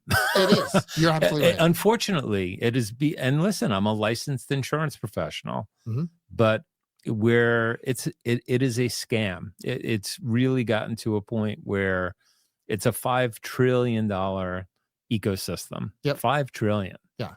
And if you don't know what 5 trillion is, like, look it up. It's like over 30,000 years counted in seconds or days. Yeah. One of those two things. I think days. Seconds. Is it seconds? It's in seconds. Yeah. It's a ridiculous number that you can't even wrap your head around. Right. And where folks are still clamoring for more. They're in love with that little plastic insurance ID card. Yep. And they don't realize that we're all kind of frogs sitting in a pot of water, and we've all been brainwashed. Heat is being cranked up, and we're like, oh, this is nice. Yeah. Water is just fine. Exactly. Until your goose is cooked. Yeah. They all have Stockholm syndrome. They've come to love their captors. Yes. Yes. And I think you and I are here to say we don't have to take this shit anymore. Right. We really don't. It's there's a better way. There is a better way. And it's been around for thousands of years. Thousands of years. Thousands. Yeah. So why don't we leave it there? Sure. And I'd love to have you back again sometime. That'd be awesome. Maybe you could spend more time in New York. That would be great. Dr. Aguila. Aguila. Aguila. I got to start with the Aguila. Right. Dr. Yes. Aguila tried to make this trip out, and the weather didn't cooperate. There were like torrential downpours. That's an understatement. There were like mudslides on 495 on Long Island Expressway. That shit never happens. Yep. So his last trip, he didn't make it here. He was going to spend a little leisure time. This time, no leisure. He's kind of in and out, but we really appreciate you, making the trip, making the journey. Love to have you back again. And once again, thank you for your service to our country. And thank you for your service to mankind, because it's even bigger than that. You're a remarkable man. That's very kind of you. Thank you. And I'm really grateful for this opportunity. Yeah. Thanks. Really appreciate it. All right, folks, until next time, love always. Take care. All right. That's a wrap. Hit like, follow, and subscribe, and we'll catch you next time.